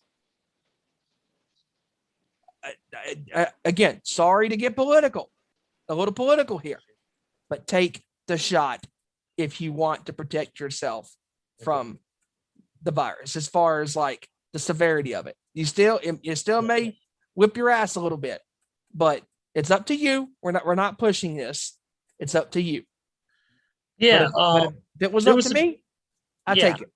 There was some big news earlier today, Steven, and that is, and Sam, and that is that Japan actually came out with their first, dispersed their first COVID-19 vaccination. They gave it to Japanese wrestling legend Kenta Kobashi, who of course was the inspiration for Kenta himself. Nice. So that's pretty cool, and that's a good start for Japan. But what I want to get into now is the MLB All-Star game. Or not All-Star game, but we're going to talk about the All-Star game, but really I want to get into the home run derby. In the shocker of all shockers, Shohei Ohtani going out of the first round. Many people I'm not shocked. A lot of people thought Ohtani was going to win that All-Star, or was going to win that home run derby. I had a feeling he may win, but I also had a feeling he was going to get tired because I'm not shocked at all. Because he's a pitcher as well, and he was pitching the next day. Like I was a little shocked. It was the first round, but I thought at least the second round he would be out. And the reason that he's playing every day. Mm-hmm. He pitch, he hit, and when he's pitching, he's hitting. He's the designated hitter when he's pitching, even in the American League. And at the same time, he don't want to put all, and you can see, like when he take his time out in the first round, he was gas out. He's a good hitter, but like he's not a hitter to be sitting there just like hitting home runs. He was tired, like that's why he take the time out. Like, oh my God, I'm out of breath. He's not the kind of hitter to be in a home run derby. But I thought he was about to be to the second round because Juan Soto. I didn't expect that. I didn't expect that of Juan Soto. I did not. So that's why I thought that he was about to go to the second round. But Juan Soto put when he hit those 3 home runs in a row to tie it, I was like, no way! Like that was cool. It just, dude was on fire. Dude, we got ourselves, the man is here, man. The host of Nation Night Fights, none other than our boy, Hijacker Mike, is in the building. What's up, brother? What's happening, y'all? What's good? What is good? That was perfect timing there, brother. Perfect timing, man. We just got started on the discussion on the home run derby. It's all good, man. I got caught up in a little bit of traffic, or else I'd have been on about 10, 15 minutes earlier, but it's good. Glad I was able to make it in time. Let me straighten up my hair on my face here. Sir. Get the rolling. Gotta get that point going, man. Let's go. Man. I had the windows down, bumping a little Pog Machiavelli, and I think the wind took Come with me sideways, man. What do we have here now? A boy. Yeah, man. So you guys were talking about the home run derby. Yeah, that was a display, wasn't it? Soto came through and he got those last 3 home runs in the overtime or whatever they called it with Ohtani, which Ohtani in a lot of people's eyes, which I'm surprised was calling him a disappointment, which I don't think he was a disappointment. I just think he was overwhelmed. You know, you come to the States now. I don't know in Japan if they had home run derbies out there for him, you know, for the time he played out there. Yes, they did. And he played and then win it. And he won them out there, right? Yeah, he did. Okay. So, you know, coming out here, it's very custom because, you know, I'm sitting there seeing him sitting on the Gatorade cooler trying to open it and people are handing him water and he just looked disoriented. And, you know, they were having a little laugh on it on Power Alley on Sirius XM today on MLB radio. And I was just like, wow, dude. But it's just he didn't know what was going on. I don't know if his interpreter got to him and told him, hey, this is the customs. But then the interpreter man not knowing what's going on either. But Pete Alonso was beast. If Trey Mancini, he went off in the first round, and I think my boy Matt Olson from the A's hit 2 home runs foul, which if one of those just would have went fair, he would have tied, and then they would have went to that extra minute hitting in the first round. But he put on a nice display. The home run derby was exciting this year. Yeah, Ohtani took over, but I think it's time for the league to stop putting him in the name with Babe Ruth. Just because he pitches and he bats, take him out of that equation. Let him set his own feet in stone. That's my opinion. The thing I believe about the comparison between Babe Ruth and Ohtani, this is the thing. When Babe Ruth was in Boston, he was a pitcher that barely hit. Yes, he didn't. He wasn't a hitter in Boston. Sometimes he hit and he wasn't powered. Then when he was to the Yankees, he was a hitter, not a pitcher. He pitched 4 games with the Yankees. So I don't think the comparison is fair. Babe Ruth is in another dimension. You're totally right. But like Babe Ruth wasn't like a pitcher hitter like he is at the moment right now. Yes. And tell me this, what guy other than Ohtani would pitch on a Monday night, throw 105 pitches, whether you win or lose? The very next day, Tuesday, you're in the lineup as a DH. Who the hell does that? That's me. Hey, dude, that's amazing. That's respect right there from me automatically, man. You got the guy. What's that, Sam? No, like it's like he's 26 years old. Yeah. I don't think it's gonna last that much longer. The body at this age is not accustomed to do this. It's unbelievable. Like you're right. Who does that? Like I don't think this can go for much longer than this. Like probably like 4 more years the max that I can give to him, and then he's just gonna be a hitter, I believe. Yeah. You look at him, he's 26, 27, and isn't that the same age Ichiro came in with? Yes, sir. So you look at it, a lot of people are expecting him, but Ichiro was strictly outfield. He hit, he was leadoff, he was right field. Ohtani is a pitcher. That's going to put more wear and tear on the arm, and man, you're not going to get a Nolan Ryan career out of him spanning across 4 decades, 60s, 70s, 80s, 90s. Nolan, if he wanted to, he could have pitched into the 2000s. But we'll just have to wait and see. I hope Ohtani has longevity, not against Oakland. Not against Oakland. I knew he was going to do that. But no. I agree with you 1000%. When you're pitching and hitting both, you're doing those back to back. And if you do them, like he might do this every once in a while, but if he does it frequently, that's gonna be more wear and tear on the body than what other players may have. There's gonna be players that, whether they're strictly pitchers or strictly hitters, that last, maybe 5-10 years longer than he does, because he's already got, like you said, wear and tear on the arm, wear and tear on the back, wear and tear on everything, because he's doing too much at once. Yeah. You go out there, and like you said, I respect him too for going out there throwing 105 pitches and then being a DH the next night. That's freaking awesome. But he's got to think of his future and where it goes from here as far as his body goes, because he knows he should know that doing that type of stuff more frequent and doing it at a certain frequency is gonna cause him to retire at an early age, because the wear and tear is just gonna be too much. Definitely. And with what he's doing, I don't know how long he'll be able to last doing this. But the cool thing with him doing this, he can play in the American League or the National League. This guy could be a number 4 pitcher batting in the lineup. That's the only thing. What's the highest a pitcher's ever batted in a National League lineup? I haven't looked at the stats. I don't know. Maybe you guys may know. What's the highest of other than number 9 in the lineup has a pitcher batted? I know Bumgarner's got a couple home runs in his career. Dontrell Willis has got a couple home runs in his career, and I know there's a few other starters that got a couple. You remember Carlos Zambrano from the Cubs? Yes. I saw him batting sixth before. Batting sixth. Okay, so they got him sixth in the lineup. Okay, so see, and he used to come sometimes as a designated, like when the pitcher came out of the game, and then he like a pitch hitter. He used to come out and hit because he was a good hitter as well. Okay. What about Zach Greinke? Didn't he have a couple home runs as well, or did he not have possible? Who did he pitch for? He was with the Dodgers, and did he pitch one more team in the National League? Arizona. He was in Arizona.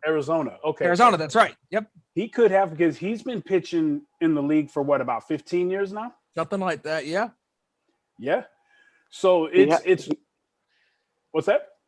No, I sorry. Like he have like a 68 mile scoreball. That's for sure. Yeah. The eyes gum. Yeah, there's years I didn't like him when he was facing the A's, but then there were games that we can get him. But yeah, he I'm sure can bat just as good as well. So you going back to Ohtani, this guy, I hope he has longevity. He could play in any league. Now I understand the National League is a little bit different ball game than the American League because the pitchers they're a little more aggressive, the play, but it would seriously be highly unfair if he was to pitch in the National League because he is a natural hitter. Mm-hmm. He can hit. A lot of these pitchers, a lot of these guys haven't hit. These pitchers in the American League, they haven't taken at bat unless they're in an interleague game, but they have not taken at bat since they were maybe in college or in high school.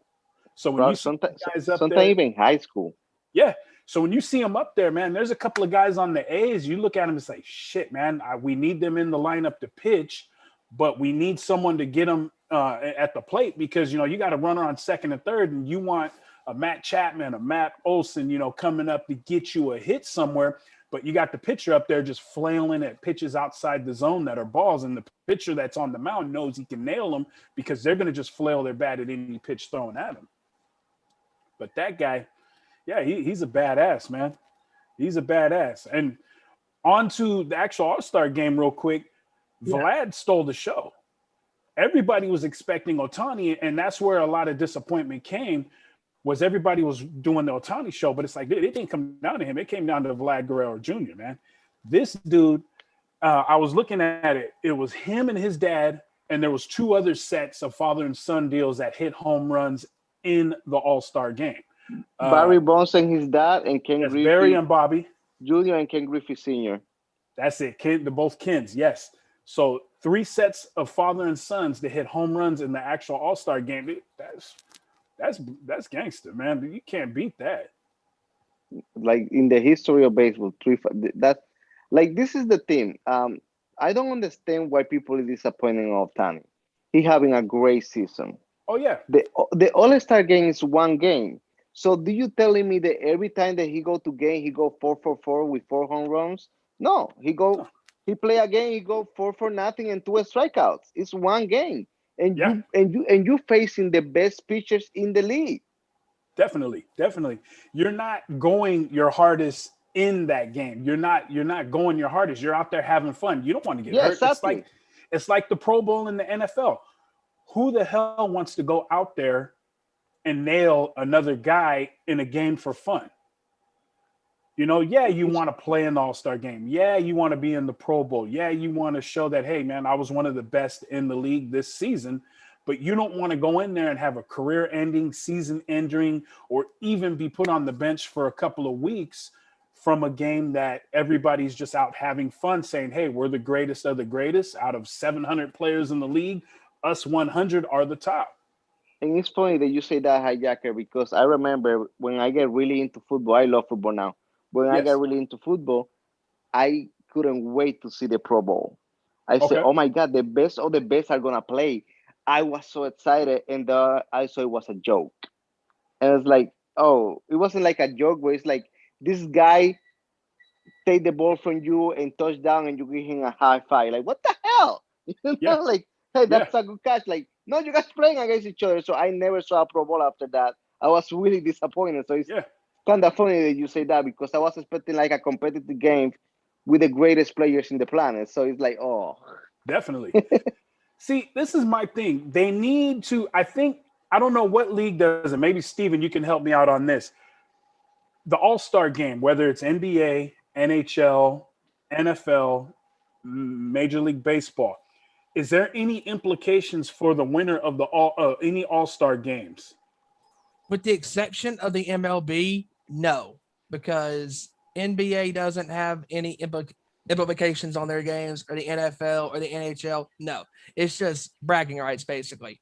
And it's just now the NBA in the past couple of years has had games where whoever won basically charity and stuff like that, which was cool and which is fine. Yeah. That's awesome. And I'm pretty sure the NFL has done that too as well. But I know for the majority of the time, it's always been the MLB All-Star game has always been the game that determines who gets home field advantage for the World Series. See, that's what I like. That will make these guys play a little harder. Put it in the Pro Bowl. Hey, if you're playing the Pro Bowl now, I wish the Pro Bowl went the week after the Super Bowl, not the week before, because we're getting Super Bowl participants that aren't going to play. But let's say the Pro Bowl. Put implications on there saying, hey, you know what? Maybe the winner could pick a city or something, or they'll be the home team at the Super Bowl if it even matters. But you never know. You may be playing the Super Bowl in your home stadium. Just like Tampa Bay did this past season. I mean, technically it was a home game for them. Even though you had fans from all over the world, it was technically a home game for them. Now, the crowd may have not have been cheering 100% for them like a typical home game, but that was their field. They know how their field is. And that's the one thing I've always, thought about with these All-Star games. Why can't there be other things like that for the NHL, for the NFL, for the NBA? Yes. Because if you told them, hey, this is going to determine no matter who has this record in what conference, whatever conference wins, it's going to determine what conference has the home court advantage, no matter what the record says. Because if that's the case, look at some of these performances in the All-Star game. I mean, Dwayne Wade had a phenomenal performance in 2010 for the Eastern Conference squad. LeBron James has had phenomenal performances for the Eastern Conference over those years. Kobe Bryant, same thing. Tim Duncan, Shaquille O'Neal, Karl Malone, you name it. John Stockton, Michael Jordan. I could keep going on and on and on. Hell, Kyrie Irving. Kevin Durant. I mean, all of these players have had phenomenal games in these All-Star games, and Peyton Manning in the Pro Bowl. And I mean, geez, definitely. I mean, I could keep going on. I mean, it's just make these games matter. Make them matter because, we're out there to want to watch the All-Star game. They're saying the home run derby was more exciting than the actual All-Star game, but I think the home run derby has been more exciting than the All-Star game for the past few years. Now, I'm not a big fan of the new style where they got the 3-minute countdown. I rather give them 10 outs. So if a dude launches 40 fucking home runs, excuse my language, if a dude launches 40 home runs, then he launches 40 home runs before he gets 10 outs. Now you got 3 minutes. These guys are getting tired. They're calling timeouts. Okay, cool. Breaking the action. I understand. But I'm old school. I'd rather have the old school where you go out there and you got 10 outs to hit as many home runs as you can. And it trickles down. I don't like this round robin where so-and-so versus so-and-so.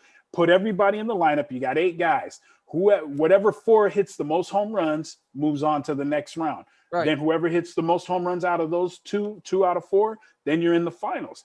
Cool. Yep. That's my opinion. Now, I guess this is new age. Cool. But get some more implementations out there, dude. Throw a target out there, man. Sit there. If they hit a target, he can pick something for a charity or maybe a lucky season, maybe a season ticket holder could go to the All-Star game next year. Put some excitement out there. You know what I mean? Right. I mean, look at the NBA. I mean, you can make the argument that the dunk contest over the years has been more popular than the All-Star game. Because when they perform out there, man, there's been some crazy dunks over the years. I mean, Vince Carter with his dunk, Michael Jordan, his dunk from the free throw line. I mean, Dwight Howard with the Superman move and his performance in that dunk contest years ago. I mean, Blake Griffin. I mean, my goodness. I mean, jumping from the freaking top of a vehicle to do that dunk. I mean, That takes skill. And I don't know. I mean, if you give these players something else to play for, they'll do it. Trust me, they'll do it. Because the only time these guys try hard with their performances is the end of the game. Because when they see the clock is down, they're like, oh, we gotta perform better. You know, we gotta play better, defend better, score better, you know, share the ball better. You know, instead of scrolling around, they're actually trying to perform with their team and win for their squad when they should be trying the whole game. Yeah. You know, and it's funny you say with the dunk contest, with all these creative dunks that are happening, it forces the next year and generations down the line to create something because you know what? Yep. They didn't come over jumping over dudes holding the ball or vehicles until the last 20 years. Yep, that's right. Vince Carter and J.R. Ryder were the two most exciting dunk guys I can remember in the 90s, besides Harold Miner. He fell off. He was a great dude. Used to see him up here with USC when he played Cal. But a lot of these guys have to become creative now in their situations with these dunks, or else you're going to be like, man, I don't want to see a windmill dunk. I don't want to see under the leg dunk. I want to see you jump over 5 people, 2 cars, 2 dogs, grab a hamburger, spin the ball around your back, and reverse dunk it all in one shot. But let me go ahead and what's up? I know. I was just going to go back to real quick to the MLB All-Star game. And the one thing we got to mention, you talked about Vlad Guerrero Jr. Yeah. We got to mention that home run. Ooh, 468 feet at an ending velocity of 110.2 miles an hour. Yeah. I jump out my couch when he hit the ball because as soon as he hit it, it's one of those hits when you hit it, you know it was a home run. And it was hard. Yeah. Oh yeah, when he hit that ball, I was like, "That's it. It's a goner." You know what the haters were saying? What? Take a guess at what the haters were saying. What? Oh, he was in Colorado. Bullshit. Bullshit. That fool, he would have hit a 400-foot monster if they was in Oakland, New York, Florida, Minnesota, Toronto. He would have hit that shit anywhere. He grabbed that ball in they're in Colorado where they smoke. No, the smoke was flying off that ball. He grabbed that ball like in the mid of the bat. It was like a square up, a perfect swing, and then what Tatis Jr. said to him when he he's saying in Spanish, so I don't know if you guys understand there, but like he told like Vlad Jr. when he was going through, like, why you didn't stay like looking at the home run longer, basically. Like, because, he was just like, yeah, do you think it was enough? And he just laughed. Because, like, Vlad was like this to him because they are boys. They grew up together. Yeah. They are from the same city in the Dominican Republic. So they grew up together in the same city. They played together when they were kids. Yep. Yeah, but that was an unbelievable home run. I watched that video. I couldn't watch it live because I was getting ready for work, but I watched that video as I was getting to work, and I just lost my shit. I'm like, I couldn't believe how high that ball was hit, how hard. You know in baseball, when you hear a certain crack of the bat, you know that is a home run hit ball. As soon as I heard that crack of that bat, man, that was it. Game fucking over. Yeah. That was a hell of a hit. I couldn't believe that. I was watching the game. I was watching NXT. I watched NXT like after the game because I was so into the game. Like I love baseball. That was like my first love ever. So I play baseball basically my whole life. So see like these young guys just like shining like this, man. I'm really proud of that. Like, yeah. And it's crazy because last year people was calling him a boss. He was a boss. Yeah. He's not good as his father. Like, why you want to compare a 21-year-old kid to his dad? They have a Hall of Fame career. Just give him time. He's 21. Right. Now he's 20. Now he's 22. But like he was 21 last year. Yeah. So I'll bring this analogy as far as to the sports fans that are movie fans. Did the crack of that bat sound like from the movie The Angels in the Outfield when that bat cracked? and that ball was just shattered in half basically, and it was just flying, and then boom, it went out of the park. Yeah. That bat was cracked so hard, and that dude was like, yeah, when I hit that ball, must have been the Dodgers like before the game. I'm like, yeah, whatever. You just hit that ball with velocity. Hey, speaking of Angels in the outfield, they recorded that at the Oakland Coliseum, and I was there. Never got on TV, but I was there, and it kind of sucked to see the stadium change from our normal, typical colors to what they wanted for the movie. But that's neither here or there. Wait, hold up. So Yo. you were there during the recording of that movie? Yes, in the Oakland Coliseum, because that's where they filmed a lot of their How cool is that? You were there with the guy who was, I'm Ranch Wilder. I mean, yep. Wow. I got to sit in the back end of the bleachers in right field. Never got on TV. They filmed our section a couple of times, but I never got to see myself. But it was just cool to be sitting in there on a couple of different days, just sitting in the bleachers, just chilling. And they're telling you, hey, do this when we say this. We're going to put this up on the big screen. We need you to cheer, applaud, do this, do that. And then everything else was pretty much filmed outside of us being there. They did majority of the filming without the crowd there on close-ups, but everything else, when they needed this crowd in the background, a home run, things like that, then they had us cheering and they threw up on the scoreboard telling us what to do and everything. That's pretty freaking cool that I bring that movie up and you were there in the crowd for the filming of the remake of that movie when it came out in 94. Yeah, 1994, out there at the Coliseum. Yeah, right before Danny the football Glover, team Tony returned Danza, that I'm not going to mention. Lloyd. Man, I love that movie. I really that's a childhood movie of mine. I mean, I love the way Danny Glover played in that movie. Just phenomenal. Yeah, and then I want to run a quick note with the All-Star weekend or the All-Star time. Did anybody catch the Celebrity All-Star softball game? No. What's up? No. Okay. Well, during that, we all know, and this is for a little bit for a wrestling fan, so maybe I'm just throwing a little blap blap. But The Miz was on TV during the Celebrity game. Guess who was not in kayfabe during the Celebrity game? He was there, John, with a couple people on TV. Then he got up and ran away from the booth. And I'm like, wait a minute, isn't he in a wheelchair on Monday night? Oh, I didn't pay attention to that. Yeah. So yes. This was in the second inning, I believe, of the Celebrity softball game. But I thought he was really hurt. Like he didn't look hurt to me at the game. He may have been okay to walk around, but the way he's portraying it on Monday night, that he can't get out the wheelchair without assistance. So that was kind of funny. So I thought I might just bring that little laugher up there. But before I finish up with y'all, I'd like to run through a couple of little predictions of my own for MLB running into the second half of the season here. That's actually what we were one of the things I wanted to ask you about was actually your prediction going into the season, especially for not only your team, the Oakland A's, but also overall major leagues. What do you see as far as the top teams? Let me real quick pull up the mid-season stats. I know one thing I wanted to ask you, Hijacker, real quick too, is also we're talking about real quick is they announced earlier today that the Red Sox-Yankees game was postponed due to somebody in the Yankees organization testing positive for COVID-19. Oh, that's gonna hurt, man. Yeah, because they were blessed. So tonight's game got canceled, I assume, right? Yeah, it's postponed. It's postponed for a later date. It hasn't been announced yet.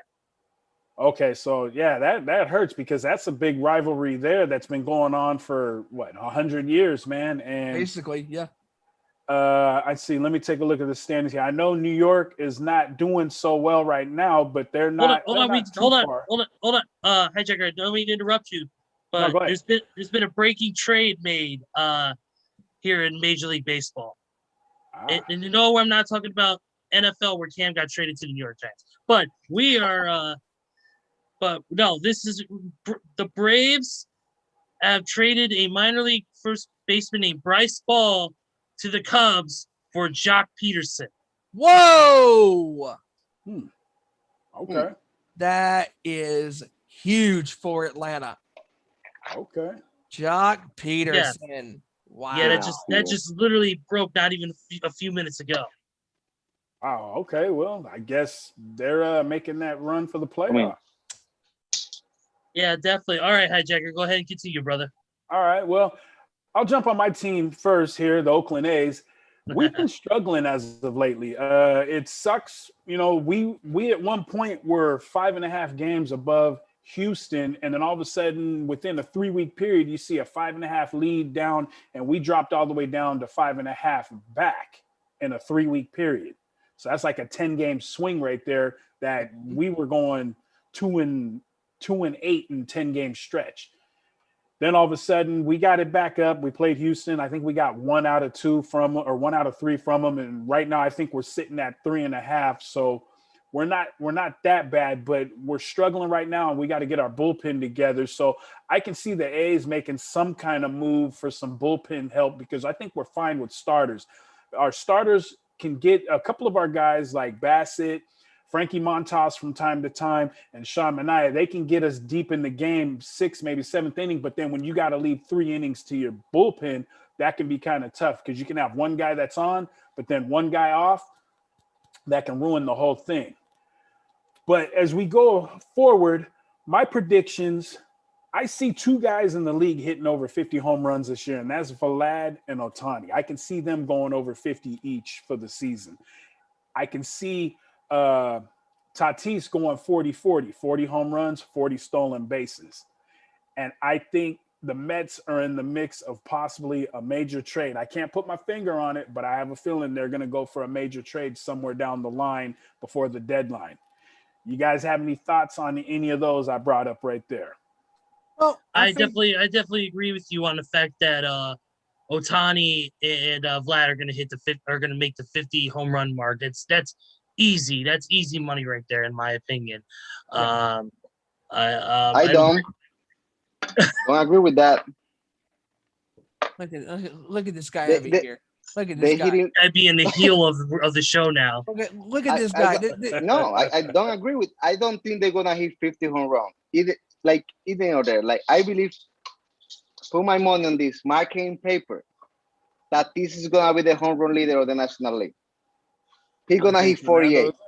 He's gonna hit 48. Black gonna hit 45, and Ohtani gonna hit 43.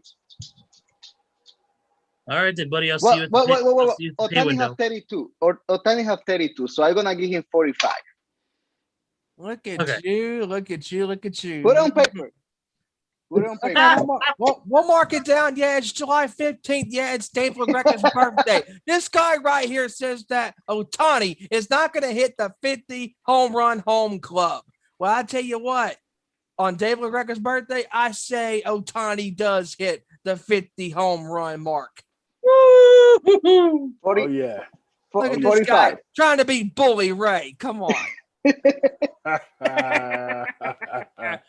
I tell you. Happy birthday, Dave. Happy birthday, Dave. Happy birthday, brother. And actually, in a video message I put out earlier today, I actually did it on behalf of the sports show, too, as well, to say happy birthday to Dave. So we were able to get that out to him on that front. So happy birthday, Dave. Too sweet. But, yeah, you were saying? Go for it, Izzy. You had something to say or something? Oh, no, I was going to say, as far as my White Sox go, my White Sox are currently 3rd in the entire major leagues right now. Okay. Only 3 games back from first place, behind San Francisco and the Dodgers. Hey, White Sox. Hey, your football team still sucks. Get over it. So your Bears too. But then again, you are not Dallas. Sorry, Tony. They're riding right now a 5-game winning streak. They're doing pretty well despite the injuries. They got back a few. They got back a few people. Luis Giola's been doing well, pitching wise. I know we're still missing Yasmin Grandal, who's going to be out 4 to 6 weeks with a surgically repaired. I believe it was a surgically repaired torn left knee tendon. That's what it was. He's going to be out 4 to 6 weeks due to that. That was last posted on July 7th. So one of our core players there currently out. But the White Sox have been doing well, managing well, despite injuries, despite trades being made or any sort of movements. They've been hitting well, pitching well. Lance Lynn has been an absolute fucking monster. Yes. Dude's been doing so well for our team. He's pretty much the star pitcher. Jose Abreu, he's been doing awesome, proving once again why he's a caliber player of his kind. Just an absolute beast on when it comes to hitting, a great power hitter. Yes. and Tim Anderson, of course, coming in there really hitting good.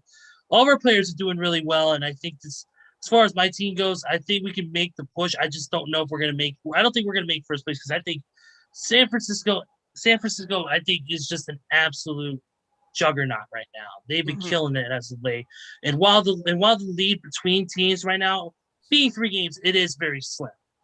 It's not like there's 7, 8, 9 games ahead right now. Yeah. But right now, any of the first 3 to 4 teams, maybe even 5 teams, can catch up quick to San Francisco. San Francisco get some key losses within the next couple of weeks. Yeah. I see the Dodgers edging San Francisco at the end of the year. I know it's going to make a lot of people upset, but honestly, if I wasn't an A's fan, I'd be a Dodgers fan.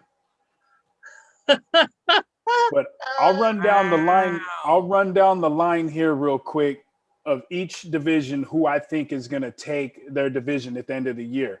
Sure. I think in the AL East, I think Tampa Bay is going to edge Boston. It may go down to that game 163, but I have a feeling Tampa Bay is going to edge them. In the Central, I continue to think the White Sox are going to run with it. And that's your team, right, Ezra?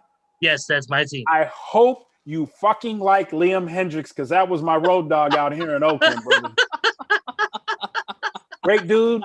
He helped my kid. Dude, quick note. A couple of times he saw my son. He would help him and show him how to throw pitches and stuff when we go to the Coliseum back in 2019 when he was still with us. He would literally show my son how to hold the ball and throw pitches. And I was like, dude, you're learning tips from a pro. Yeah, absolutely. So we move on to the AL West.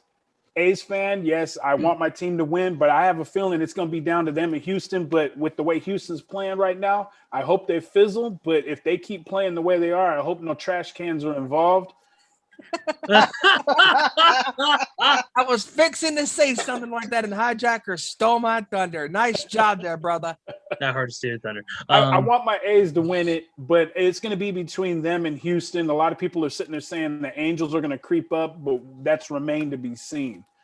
We'll move over to the National League out in the East. I don't know. I'm baffled. I want to say Atlanta's going to creep up on New York Mets. I know Elder's not going to like that, but I don't see the Mets holding on for the rest of the year. I don't know.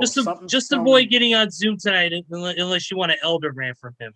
Get off his lawn. We can rant it up together, man, because I got rants on my team, man, because we should be 7-8 games in the lead instead of 3.5 back because of our slide 2 weeks before the All-Star break here. But New York does have what it takes to take the division, but I have a feeling something tells me in my gut Atlanta's going to creep up towards the end. So we're going to see what happens there. Especially now that they got Jock Peterson on their team. Yeah. NL Central. Milwaukee is running away with this division. They're only 4 up on Cincinnati, but I think Milwaukee's going to take it.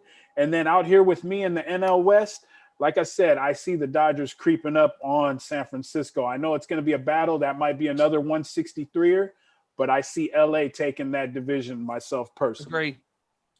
I agree 1,000%. Yeah, definitely. It's going to be a knockout, drag-out fight between LA and San Francisco. And, while San Francisco may be the team to beat at this point in time, as you know, we still got a whole half the season to go.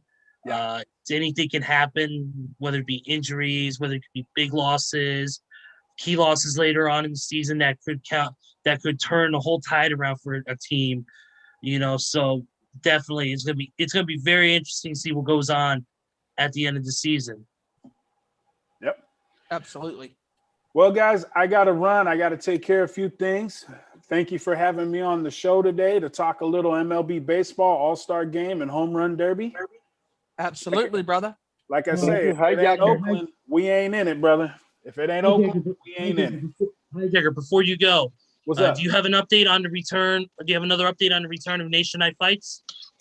I'm going to try to bring it back next week. If not, definitely the following week. So I'd say next week or in 2 weeks, I will definitely bring it back because I got to get back into the world of boxing. All I've been able to do is just check out a few things.